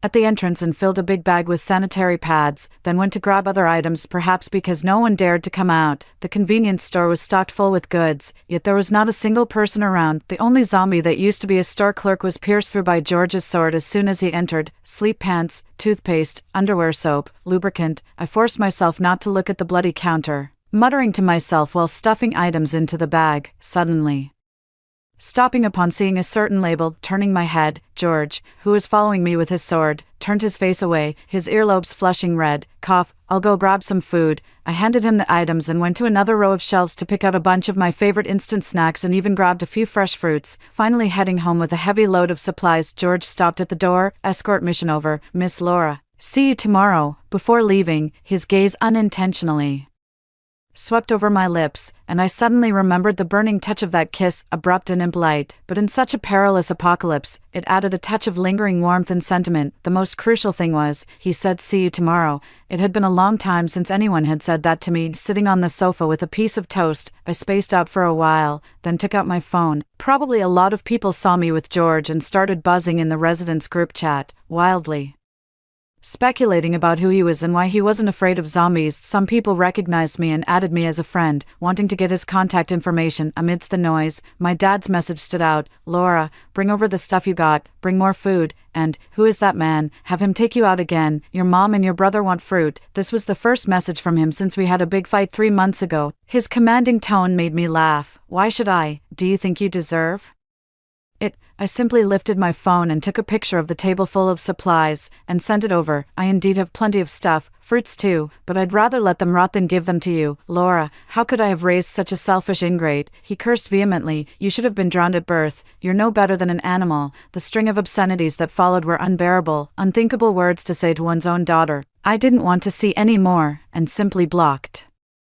him. In the following days, I ordered takeout a few times, and George, after the kiss, continued to accompany me out in all weathers to scavenge for supplies. No matter how many zombies there were, as long as he held that sword, he could handle them. I gradually moved from initial panic and fear to treating it as normal. It turned out my adaptability was a bit stronger than I had imagined. At a winery 3 streets away, the last zombie was pierced through the brain. George shook the blood off his sword blade and neatly sheathed it. When will I be able to slay like you? I sighed, and he suddenly turned to look at me, want to learn. Thankfully, I thought to myself, thankfully, he didn't say something like you'll never have to learn with me around. Instead, he meticulously explained the weaknesses of the zombies. They are highly sensitive to sounds, light sources, and scents, so their abilities are weakened at night and on rainy days. The head and the back of the neck are their fatal points. You don't have enough strength, so you must kill them with a single, fatal blow. When we get back, I'll help you pick a weapon. As we stepped into the wine cellar, a rich, slightly sweet aroma of wine greeted us. The wooden cabinets were filled with an impressive collection of vintage wines, almost transporting me back to the world before the apocalypse. I casually picked a bottle, poured the wine into 2 tall glasses,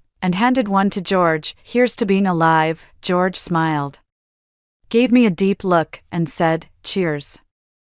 As he said goodbye at the door, I don't know where the courage came from, but I suddenly hugged him and then tiptoed up to kiss him. Unlike the fleeting kiss when we set off, this one was deep and passionate. Although a bit clumsy on my part, George seemed stunned for a second, then he abruptly pulled me closer by the waist and kissed me back even more intensely. Our breaths mingled, and the scent of wine spread between us. By the time the kiss ended, I was almost out of breath, clutching his shirt, gasping for air. Laura, maybe it was the alcohol, or maybe it was the courage from him saying my name. I looked up, staring into George's eyes. Can you stay here? He didn't answer. Outside, the sunset had dipped below the horizon, the sky gradually darkening, with only the last streak of orange light streaming through the window. Like a burning flame, he stood in that light, silent for a long while, then said, I can't. A wave of embarrassment overwhelmed me, my eyelashes quivered, and I silently let go of him, stepping back. I'm sorry, I overstepped. Just before the door closed, I heard him say softly, see you tomorrow. The usual farewell. I tried not to think about it, storing the supplies I brought back today one by one, but at the bottom of the bag, I found a 2-foot-long folding knife, unfolded. Its blade shone brightly, reflecting the cold light. It was lightweight, yet the edge was extremely sharp. I remembered what George had said in the winery, and how he blushed and walked out of the lingerie store on the ground floor of the mall, turning into the military supplies store at the end of the corridor. This was the weapon he had chosen for me. Everything about George's origins and purposes was a mystery, yet in this chaotic, blood-soaked, cruel world, he had somehow become the only lifeline I trusted and clung to that night, unable to hold back any longer. Someone with 2 kitchen knives tremblingly went out to look for supplies, only to be surrounded by zombies. Less than 20 meters from the building entrance, half their head devoured. Soon after, that horrifying corpse staggered to its feet, becoming one of the vast army of zombies. The usually noisy residents' group chat fell into a strange silence, yet at that moment, my stepmother suddenly posted a photo of a jade bracelet in the group chat and tagged me, do you want it? Staring at the bracelet in the picture, I felt almost consumed by indignation. The bracelet was a dowry passed from my grandmother to my mother. After her death, it disappeared, and my father claimed it was lost, only to discover he had given it to my stepmother. Her timing in posting the picture, with its unmistakable threat, was clear. I accepted her friend request and asked through gritted teeth, what do you want? 2 big bags of food, delivered personally by you, no tricks, or I'll throw it out from upstairs. The neighborhood is full of zombies. You want me to go there and get killed? Who are you kidding? Everyone in the neighborhood knows that man is your lover. She scoffed, then as if remembering something, she added, right, when he brings you here, have him wait downstairs, you come up alone. I knew she was afraid George might harm her, kill her as easily as one would a zombie, but I couldn't reach George anymore. With a mix of anxiety and hope, I placed an order on the food delivery app. However, unlike before, this time no one picked up the order. I suddenly realized that despite our intimate past, the ways to contact him were so limited. It was like a beautiful dream at the end of the world. If he got tired, bored, or simply didn't want to come, I would never be able to find him again. Clutching a folding knife, I stood blankly by the window, watching the zombies roam around the neighborhood. It had only been a month, but the world had completely changed, until my stepmother messaged me again. You really don't want the stuff, huh? Laura, think carefully. This was your mother's keepsake, eh? Shiver ran through me, snapping me back to reality. What's the rush? Keep the stuff safe. I'll bring it over after dark. I typed with pursed lips. If the bracelet isn't intact, your whole family can starve. I packed the requested items in a backpack and left the house with the folding knife. As night fell, a zombie wandered near the building entrance. Getting closer, the rotting stench mixed with the smell of blood grew stronger. I held my breath, suppressed my fear, and approached it silently. Recalling what George had said, when I was just 2 steps away, the zombie seemed to sense something and turned around. My heart skipped a beat. I raised the knife and struck at the back of its neck. Thick, foul-smelling blood sprayed my face, and just as I was about to scream, I remembered George's advice again. I forcibly swallowed my scream, wiped the blood off my face, and continued forward. Many zombies roamed the neighborhood, but the rest seemed indifferent to me, even as I passed close to 2 other zombies. They didn't turn to look at me. Thinking about George's mention that they are very sensitive to smells, and considering the blood covering me, I had a guess. I reached the other side of the neighborhood and my stepmother's door on the 4th floor without incident. The door opened, revealing my stepmother's aged and weary face, a flicker of fear passing through her eyes as she looked at me. I leaned the knife against the wall and asked emotionlessly, "Where's the bracelet? Give me the supplies you brought, and I'll give you the bracelet." I threw the backpack to her, and she hurriedly checked it. Satisfied, she handed me a box. Inside lay a luminous white jade bracelet, the same one my mother always wore on her wrist before she passed away. From time to time, I reached out to touch it, and she would pinch my nose tip, chuckling as she said, "Do you like it that much, Laura? When you grow up, I'll pass it on to you, and buy you lots and lots more jewelry." "Okay," I sniffled, pocketed the item, and walked away. Suddenly she called out from behind me, "You came alone. What about that man? Is he tired of you? Does he not want you anymore?" Her voice carried a deep bitterness. I whipped around, stared into her eyes, and scoffed coldly, "Emily, do you really think I wouldn't dare to kill you?" "Mom, why waste words on her?" A flirtatiously sweet female voice chimed in, followed by a hand that slammed the door shut. The owner of that voice was Layla, the girlfriend of my so-called stepbrother. It was summer vacation, and she was here to visit. The apocalypse had arrived so suddenly that she too was trapped here. Even before, under the influence of my stepmother's family, she had always looked at me unfavorably. Occasionally encountering me in the neighborhood, she would roll her eyes at me. I couldn't afford to delay any longer, planning to return home by the same route while the bloodstains on me hadn't dried. If George doesn't show up in the days to come, I must consider how to survive in this perilous world on my own. Fortunately, I had stocked up a room full of supplies half a month ago. Even if I stayed indoors, I could last at least a year. Yet, for some reason, I felt persistently uneasy inside, as if an inexplicable premonition was telling me that this world wouldn't last a few more years before it completely perished. Suddenly, a loud clap of thunder exploded in the sky, followed by a torrential downpour that rapidly washed the blood off my body and face. The smell faded, and the nearby zombies seemed to sense it and started moving closer to me. Before I could react, something fell from above and crashed to the ground in front of me, ringing sharply. Ding-a-ling-a-ling. The sound was piercing and shrill, cutting through the rain and echoing under the damp night sky. It was an alarm clock. I looked up, just as lightning flashed, casting a ghastly light that revealed the sneering faces of my stepmother and Layla. "Laura, go to hell." In the pouring rain, I raised my knife and forcefully split the incessantly ringing alarm clock in two, but it was already too late. In that brief moment, all the zombies in the neighborhood had already surrounded me. The leader, towering and ferocious with a mouth split to his ears, was the first to pounce at me. The zombies chased with incredible speed. I had no chance to run and decided to fight to the death with the folding knife in my hand. However, perhaps due to a secondary mutation, this zombie was unusually agile. It ducked its head to avoid my strike at the back of its neck. The blade lodged in its shoulder bone, and I couldn't pull it out. "George." In extreme fear, I couldn't even scream. I strained to squeeze out those two words, as the gaping maw, reeking of foul saliva, was almost upon me. I could even feel the stench of its drool dripping onto the back of my hand. The next second, a long sword sliced through the rain, piercing from behind the zombie's head, with its tip protruding out, dripping a mix of blood and rainwater like beads falling. "George," like a spark suddenly igniting in a gloomy heart. I couldn't help but cry out, then quickly remembered something he had said and hurriedly shut my mouth. Two stern gazes shot through the dense rainstorm. The moment our eyes met, I felt enveloped in a warmth like soothing water. With a swift motion, George pulled back his sword, and behind the fallen zombie, he swung his blade fiercely in a circle. A pale golden sword aura swept through, annihilating the zombies surrounding us. The scene was so fantastical, it seemed beyond human capability. Perhaps spurred by the sight of their own kind's gruesome fate, the remaining zombies instantly dispersed in disarray. "Don't be afraid, Laura." His voice was like rain falling in the mountains, reaching my ears, his tied-back ponytail and black clothes soaked by the rain. Yet George stood tall and unyielding, like bamboo that resists the storm. My heart ached, my eyes grew hot, and tears almost fell. He stepped over the corpses and blood, walking towards me, stopping in front of me, then leaned down to kiss me. "I'm sorry, I almost arrived too late." "Why, Didn't you take the order? After escaping death, the fear of lingering between life and death surged up, making my voice tremble. I thought you would never come. After the kiss, he sheathed his sword and simply picked me up to carry me back. It's not like that, after you asked me last time. I went to handle some things and didn't receive your message in time. I nestled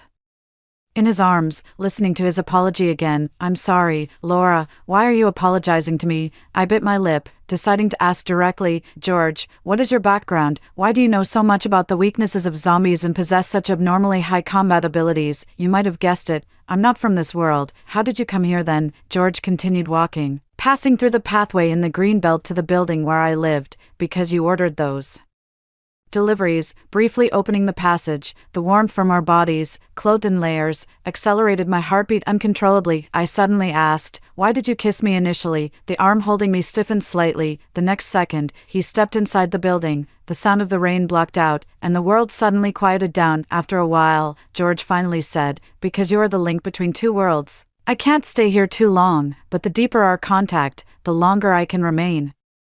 From the first touch of our fingers, I stayed 5 minutes. The time you fell into my arms, I stayed for half an hour, and every time I kiss you, he looked down at me with a gentle smile. I can stay here for a full 3 hours. As we spoke, we had reached the front door of my home. I struggled out of George's arms, jumped down, and went inside. The lights in the room seemed to be broken, and it was pitch dark inside. Outside, the storm raged, devoid of even a sliver of moonlight. The water heater was also broken, and ice-cold water poured down from above. I shivered uncontrollably and instinctively called out, George. When he entered, his breathing was clearly more rapid. What's wrong? I turned to look at him. I'm so cold, and there's no hot water. My eyes gradually adapted to the darkness, making out his tense jawline against the night. I stepped forward and he stepped back, his voice tight as he began to speak. First put on your clothes, and I'll think of something. The rest of his sentence was swallowed by my sudden kiss. A ready-to-use heating method is right in front of you. What's the matter, George? Don't you dare to use it. I clung to his arm, relentlessly deepening the kiss, my fingertips unhooking his drenched clothes. 3 hours. Is that enough for you? Want to add a bit more time? Laura, slow down. His voice mixed with faint pain and pleasure. I shook my head and fiercely bit into his shoulder. I can't slow down. Only kids in love take it slow. And with the end of the world upon us, I can't be bothered with all that. The world is bloody, chaotic, and incredibly complex. I had just walked through a life and death experience, still frightened upon reflection. That ghastly face of the zombie was only inches from me, and had George not arrived in time, I would have become one of them. I can't say for sure whether my fondness for him was mixed with gratitude for saving my life, and the reckless abandon of an apocalyptic frenzy. The kisses and wandering hands carried a frantic intensity. Moments later, George seemed to finally give in, sighing as he lifted me into his arms. I'll do it. His words seemed to flip a switch on some sort of Pandora's box. Outside the window, the night was pitch dark, the storm was still fierce, and the moon hidden behind the clouds showed a faint trace of blood red, as the world irreversibly rushed towards its demise. Inside the room, another storm descended upon me. It was then that I realized I had underestimated George. Do all you martial artists have such stamina? I asked intermittently. George did not respond, his hand from behind clasping my shoulder, the other hand reaching over, gently brushing my slightly parted lips. About your earlier question, I'll answer you now. It's indeed not enough. I woke up as daylight had already filled the sky. George brought me water, and I gulped down most of the bottle before looking up at him. Why did you change your mind again? What? That day when I asked if you wanted to stay, you said no. Why have you come back now? George's eyes crinkled slightly. I didn't say I didn't want to. I said I couldn't. I glared at him. What's the difference? Indeed, I couldn't that day because there were still things I needed to sort out in my world. George leaned down and kissed my lips. Now I can stay, but I need you to kiss me often to ensure I won't be rejected by this world. He said this with his usual stern expression, as if it wasn't a line of romance. Oh, it really wasn't romantic. Feeling spoiled and proud, said, not tender and affectionate enough. Say it again. George picked up the long sword and scabbard that had been thrown on the floor last night, strapped them back on, and then stood up straight, giving me a look. If not kissing, another method could work, and it would last even longer. My mind instantly raced through some wildly exciting images, thrilled but pretending to be composed. Rogue, he smiled slightly, lifting his lips, then bent down to pick me up. Let's Eat. George sat me down at the dining table, and in front of me, he removed his sword, the tip moving through the air as if drawing an invisible pattern. With the final stroke, he abruptly vanished from in front of me. I suddenly stood up, only to feel a wave of weakness in my waist. Instinctively, I braced myself against the edge of the dining table. After a moment, I grabbed my phone to contact George through the delivery app. The screen flickered twice, signaling low battery. Before it completely shut down. Since last night, there had been a power outage. In my daze, the air in front of me suddenly rippled like water, and in the next second, George reappeared. He placed what he was carrying on the table and pulled me towards him, his lips brushing past the corner of my eye. "Why are you crying?"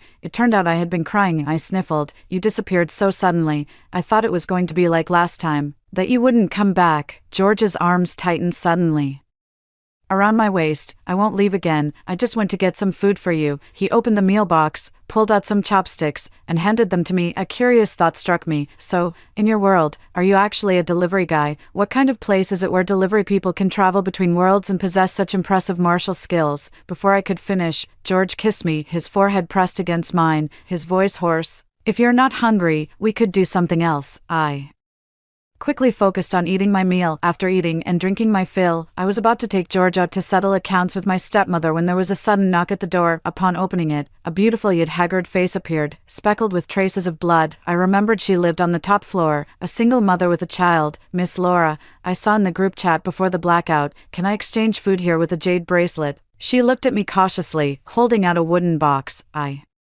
don't have a jade bracelet, but I have some gold jewelry I bought when I got married. Can I exchange them here for some food and medicine? My daughter has a cold." It seemed she was mistaken because of my stepmother's previous actions. The jewelry inside the box gleamed brilliantly, clearly well cherished by its owner. I glanced back at George, hesitant. He curled his finger, tapping on the table. "If you like it, make the exchange. The things of this world, as long as you want them, I can take you anywhere to get them." Eventually, I exchanged 2 boxes of fever medicine and a bag of instant food for the gold jewelry. The bracelet was delicately crafted, inlaid with 2 rows of pearls, and I put it on immediately. Somehow, the news spread, and soon people in the building began to bring their most valuable jewelry and luxury goods to exchange for supplies. The pile of items in the house was soon mostly traded away, and George indulgently picked up a ring with the tip of his sword and handed it to me. "Wear this." I put it on and then sighed. "It's a pity that those wedding rings were all used by others. Let's look for a jewelry store when we go out later." George slightly raised his eyebrows, took off the long sword on his back, came over, and sat me on the vanity, his eyes darkening. I squirmed uncomfortably. "Didn't we say we were going out to gather supplies?" "It can wait, Miss Laura. Let me first give you your reward." As we finally left the house, it was dusk. My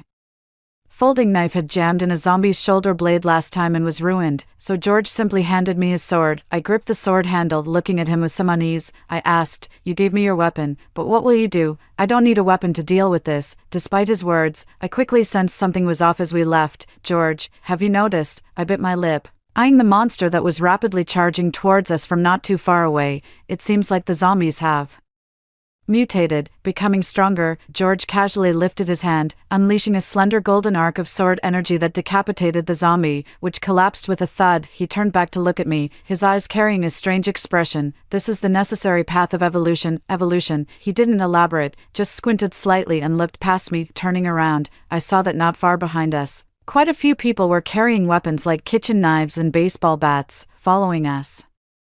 Many were also taking advantage of the safe clearing made by George, sprinting towards the parking lot outside the residential area. Among them were 2 familiar figures, my dad and my brother. I wondered if my stepmother and Layla were too afraid of me harming them, which is why they didn't dare to follow. But no matter, I would soon be paying them a visit. The apocalypse has been upon us for nearly 2 months now, and their food supplies at home must be running out. I said to George, "Even if they trade their jewelry and designer bags with me, it would only solve their problems temporarily. They clearly understand that following us is safer than venturing out on their own." George listened, completely indifferent. "If you want to let them follow, then let them. After all, my sword is yours, and I am yours too. You can arrange things however you want." I gripped the sword handle tightly, my face turning red. "Don't say such suggestive things in front of all these people and zombies, Laura. Seems like you're the only one who would think that way."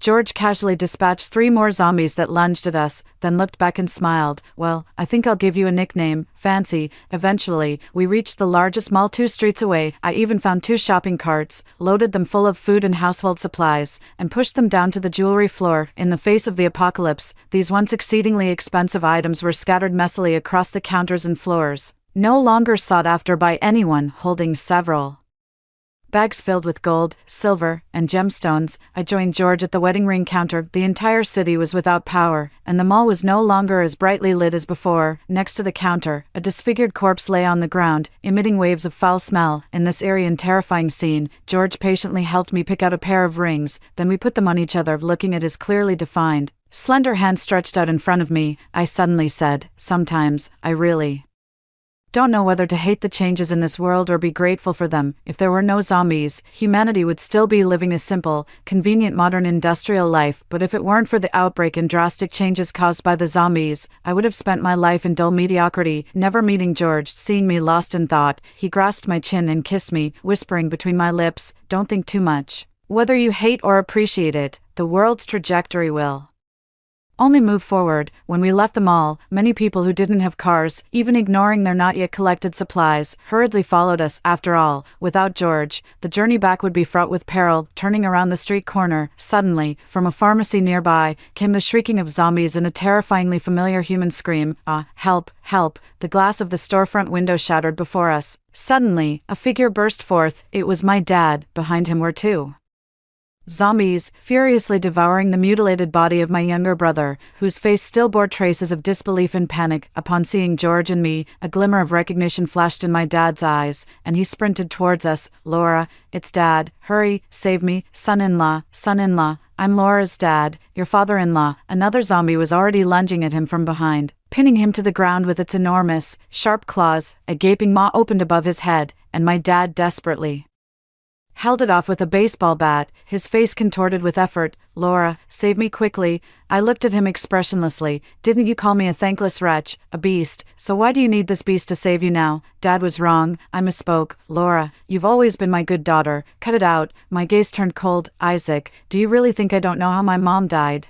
The mention of my mom made it clear to him that I wasn't going to save him, as the baseball bat was about to give way. A look of resentment flashed in his eyes. If that's the case, then let's die here together. My dad began to scream wildly, but before he could make much noise, George ran him through with a sword, ending his life. He turned to me and said, let's go home. I glanced at the 2 corpses on the ground and murmured, there are 2 more. Even as George and I traveled back and forth, we still lost more than half of our group. Many people were too scared to venture out again, opting instead to trade their hidden jewels for food with me. George would also go out alone to gather supplies. Without me, his efficiency was higher, and he would return not only with food and daily necessities but also a lot of gold and jewelry. Soon, these invaluable items filled my small study. I sat perched on them, playing with a pearl necklace and smiling crookedly at George. Darling, with all this glittering gold, don't I look like a dragon in its cave? You do, he agreed as usual, unfastened his sword, and came over, pulling me into a dizzying embrace. Today's reward can stay in the cave. I tugged at George's high ponytail, slightly discontented. You weren't like this before. Back then you rejected me, saying we should take it slow. He chuckled lowly. Yeah, and I'm still taking it slow. In the evening, George and I stood at the doorstep of my stepmother's house. When she opened the door and saw me, her face drastically changed, and she immediately tried to close it. George swiftly blocked the doorframe with his sword. Looking at her gaunt cheeks, I smiled. So scared, yet you had the nerve to act back then. Emily, I've spared your miserable life for so long, surely you've lived enough by now. She stumbled back in panic, and George and I walked in. The door closed behind us. She collapsed onto the sofa, her expression suddenly filled with resentment. I heard from the neighbors, your dad was killed by your lover. Laura, how could you do that to your own father? Did you too really think I was unaware? I heard everything you said by my mother's bedside that day. Emily, I wasn't at school, I was hiding in the closet. If you hadn't secretly switched her medication, she wouldn't have passed away so soon. I almost roared those last words out in anger. I was very young at the time, and though I considered reporting it to the police later, my mother's body had already been cremated and the medication wasn't preserved. I had no evidence. My stepmother's lips trembled, unable to utter a single word. George turned to me, asking for my decision. Should we kill her? Yes. No, you can't. It's a crime. Without shifting his gaze, George drew his sword and struck her down, an eye for an eye. It's only just, he said disdainfully as he glanced over the lifeless body of my stepmother. I don't even know what she was yapping about. I looked around. Where's Layla? Without another word, George kicked open the bedroom door. Before I could react, a figure in a revealing outfit threw herself into his arms. Layla was wearing a spaghetti strap dress, her small face heavily made up. She seemed oblivious to George's frowning face, tilting her head up pitifully at him. Brother, I can do everything she could do. I'm cleaner than her, prettier than her. Will you take me away with you? As she spoke, she reached out to embrace George's arm. He dodged her, asking emotionlessly, You think you're prettier than her? Layla nodded eagerly. Objectively speaking, it was true. You're sick. I'm not blind. As he spoke, his sword pierced through Layla's chest. Her body collapsed with a thud, blood splattering, some droplets landing on George. George, who had faced countless undead without a change in expression, looked visibly displeased. Having known him for a long time, I was aware that he rarely cared about anything in this world. This was the first time he showed such intense disgust towards someone. Do you really dislike them that much? Yes, he responded softly, pausing before continuing. They wanted to kill you. That rainy night, if I had been even a moment late, I would have never seen you again. His voice carried an undeniable depth of emotion, choking me up momentarily. I blinked back the tears, pushing down the bitter feelings. There's no need to worry. You're so powerful, able to cross worlds to be by my side. Even if I really died, you could find a way, right, like bringing me back to life. He pressed his lips together, suddenly gripping my wrist and pulling me into his embrace. I can't. There's no such method. His warm kiss landed on my forehead, pulling a sincere warmth out of the surrounding scent of blood. So, you must never die. I won't let you be in danger again, not even for a second. As night fell, George and I went up to the rooftop. I was holding a bottle of red wine left over from a long time ago. George said he didn't drink, so I blew into the bottle directly. My mom loved red wine when she was alive. I was very young then, and I once sneaked half a bottle of her cherished Bordeaux, ending up falling asleep with the bottle in my arms. I thought she would beat me when she found out, but to my surprise, she just smiled and said I truly was her daughter. She loved jewelry too, but we couldn't afford much, so she usually bought cheap pieces. The only expensive item, a pearl necklace, my dad secretly gave away to Emily. I think she wanted to tell me something when she passed away, but I was at school, and my dad deliberately didn't inform me. By the time I got back, they had already taken her to the funeral home. My dad was furious, accusing my mom of buying a house behind his back and putting it in my name. For a long time after her death, I missed her terribly and dreamed of her often. I always wondered what she might have wanted to say if I had been there on her last day. I really wished, while drinking, I told George so much. Eventually, I collapsed into his arms, watching the moon slowly turn blood red once again. The eerie howls of zombies echoed from below, growing louder. It's mutated again, I murmured. This is the fourth mutation. George lifted me up and glanced at the moon. One more time, and it will be the beginning of the survivor's evolution. He carried me downstairs step by step. Mom, I muttered, gripping his shirt, my gaze unfocused. George paused for a moment. If you had been there, she probably would have told you to live well, he said, and that she loved you. The next morning, I woke up to find a steaming bowl of seafood porridge on the table, clearly brought over by George from another world. I hooked my arm around his shoulder and smiled. That was quick delivery. Here's your tip, I said, bowing my head. George had cleared all the zombies in the building, and many vacant rooms were now available, so people from the entire neighborhood began moving in. I had no objections, and George didn't seem to care either. One day, he even dragged home a luxurious bed inlaid with gold and jade, and when faced with my puzzled expression, he seriously said, I just want us to sleep a bit more comfortably, beast, I retorted as he kissed me and whispered, sometimes, I really miss how you used to call me brother when we first met. Oh, brother, be gentle, jerk. On days when George wasn't out scavenging for supplies, they started forming teams to venture out together, although each trip was still fraught with danger and injury. Everyone was adapting to this harsh world, in the face of the apocalypse. The formidable adaptability of humanity was evident after the moon turned red for the fifth time. Just as George had predicted, the surviving humans finally began to evolve. First, it was a frail person living below my apartment who suddenly exhibited unimaginable strength, capable of smashing the skulls of unmutated zombies with a single punch. Then, a lady who had moved to the first floor, who used to run a barbecue stall with her husband at the entrance of our complex before the apocalypse.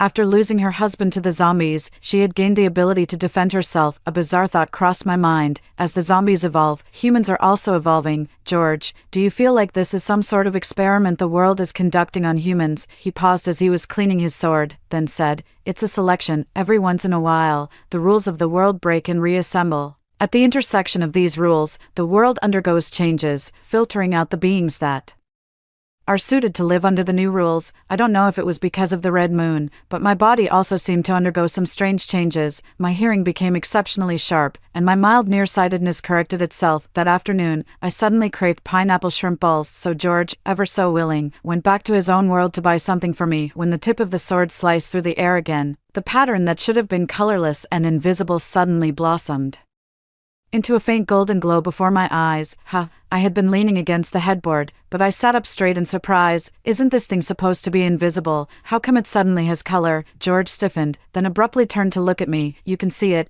Of course, I can. Isn't it just a weirdly shaped, golden pattern? Noticing something odd in his expression, I asked, what's wrong? His face returned to its usual calm. It's nothing. Soon after, George returned, besides the pineapple shrimp balls I wanted. He even brought back a cup of iced milk tea. He knows me so well. After eating and drinking my fill, sleepiness gradually took over, and I pulled up the covers and drifted off. The sleep led me into a long, bizarre dream. In the dream, the world crumbled and reformed, as if a powerful, invisible force was tearing everything apart, from which no life form could escape. After what seemed like ages, the chaotic storm finally ceased. The survivors then began to construct a brand new world. This world overturned everything I knew. The ground hung above, and the sea floated in the air, dividing the world into two distinct halves. Above was a lush forest with rivers and mountain lakes. Below was a city of steel, emitting a cold light. Between the cities, apart from those flying with swords, many strangely shaped airships traveled. My consciousness floated aimlessly through the air,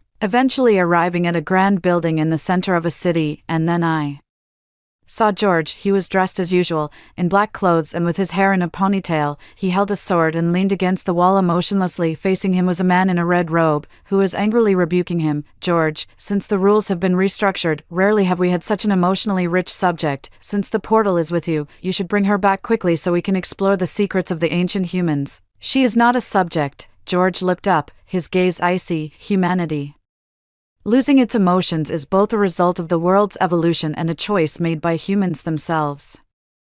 Initially, you only asked me to collect some data from the ancient world, not to bring anyone back. Moreover, it's been 1,000,000 years since the ancient world. If I brought her back now, the temporal rejection would just make her part of the chaos. After saying this, he ignored the man in the red robe and walked away. The man laughed coldly behind him, saying slowly, "So, you choose to stay there," gradually assimilating her essence. Right, over the past century, you've been the strongest human force. Even if you bring her back, you could protect her. Is that what you think? George paused. George, you're too bold. We still haven't fully understood the power to traverse time and space. Aren't you afraid that being reverse assimilated will leave you stuck in the ancient world forever? If that's what it takes, then so be it. He didn't turn around, just left a remark. After all, that world still has her. I slowly opened my eyes. George was holding his sword, leaning against the windowsill, quietly watching the sunset on the horizon. "George," I called out to him, only to realize my voice was incredibly hoarse, so I picked up the water and gulped down 2 mouthfuls. He turned to look at me, half of his cheek submerged in the darkness, showing a sharp indifference. In a low voice, I asked, "Why do humans lose their emotions?" After the reorganization of rules, humans gained unimaginable abilities, but because they became too powerful, they considered emotions to be indecisive and weak, and thus willingly discarded them. Thereafter, technology advanced rapidly, and the world underwent revolutionary changes. Many scientific beliefs of the ancient world were even disproven. Gender boundaries became blurred, the institution of marriage disappeared, and the ways of birthing new life changed. 1,000,000 years later, humans possessed rapidly developing technology and power, but also lost literature, music, all art forms that require emotional support. I remained silent. The information from that dream and from what George told me was overwhelming, and I couldn't digest it all at once, so I lowered my head and stared intently at the bracelet on my wrist. Jade can be nurtured. After wearing this bracelet for a while, it began to emit an increasingly clear and lustrous sheen. "Do you hate me now?" George's voice came from above my head, cautious. I looked up, and before I could see clearly, he pulled me tightly into his embrace. That day, the dormant portal of 1,000 years suddenly flickered on me, triggered by the takeout order you placed. According to the rules of the portal, I had to fulfill your request to arrive here, so I brought the food you wanted. I never treated you as an experiment. I liked you from the start. If you don't want to go with me, that's okay. I'll stay here with you. George was clearly very nervous, holding me and saying a lot. I pursed my lips and said softly, "I want to go to the mountain to see the Sunrise, miraculously, I was held in George's arms as he stepped on his sword and flew straight out of the window. So this is the legendary sword flight, I murmured, the words dissipating in the wind due to the high speed. As we reached the center of the city, I looked down at the blood-red moon and suddenly noticed something amiss. George, I tugged at his collar. Look. Why are all the zombies moving towards that hospital in the city center? He glanced down. Let's go check it out. We landed on the hospital rooftop, and then I saw a familiar face. What are you doing here? I was shocked to see her. It was the single mother who lived on the top floor, who had previously traded jewelry for food with me and had also joined several scavenging teams. How could she be here? Miss Laura, it's you. She looked at me, giving a bitter smile, shifting to one side. The moment I saw what was behind her, I understood everything. Behind her, a little girl dressed in a red and white checkered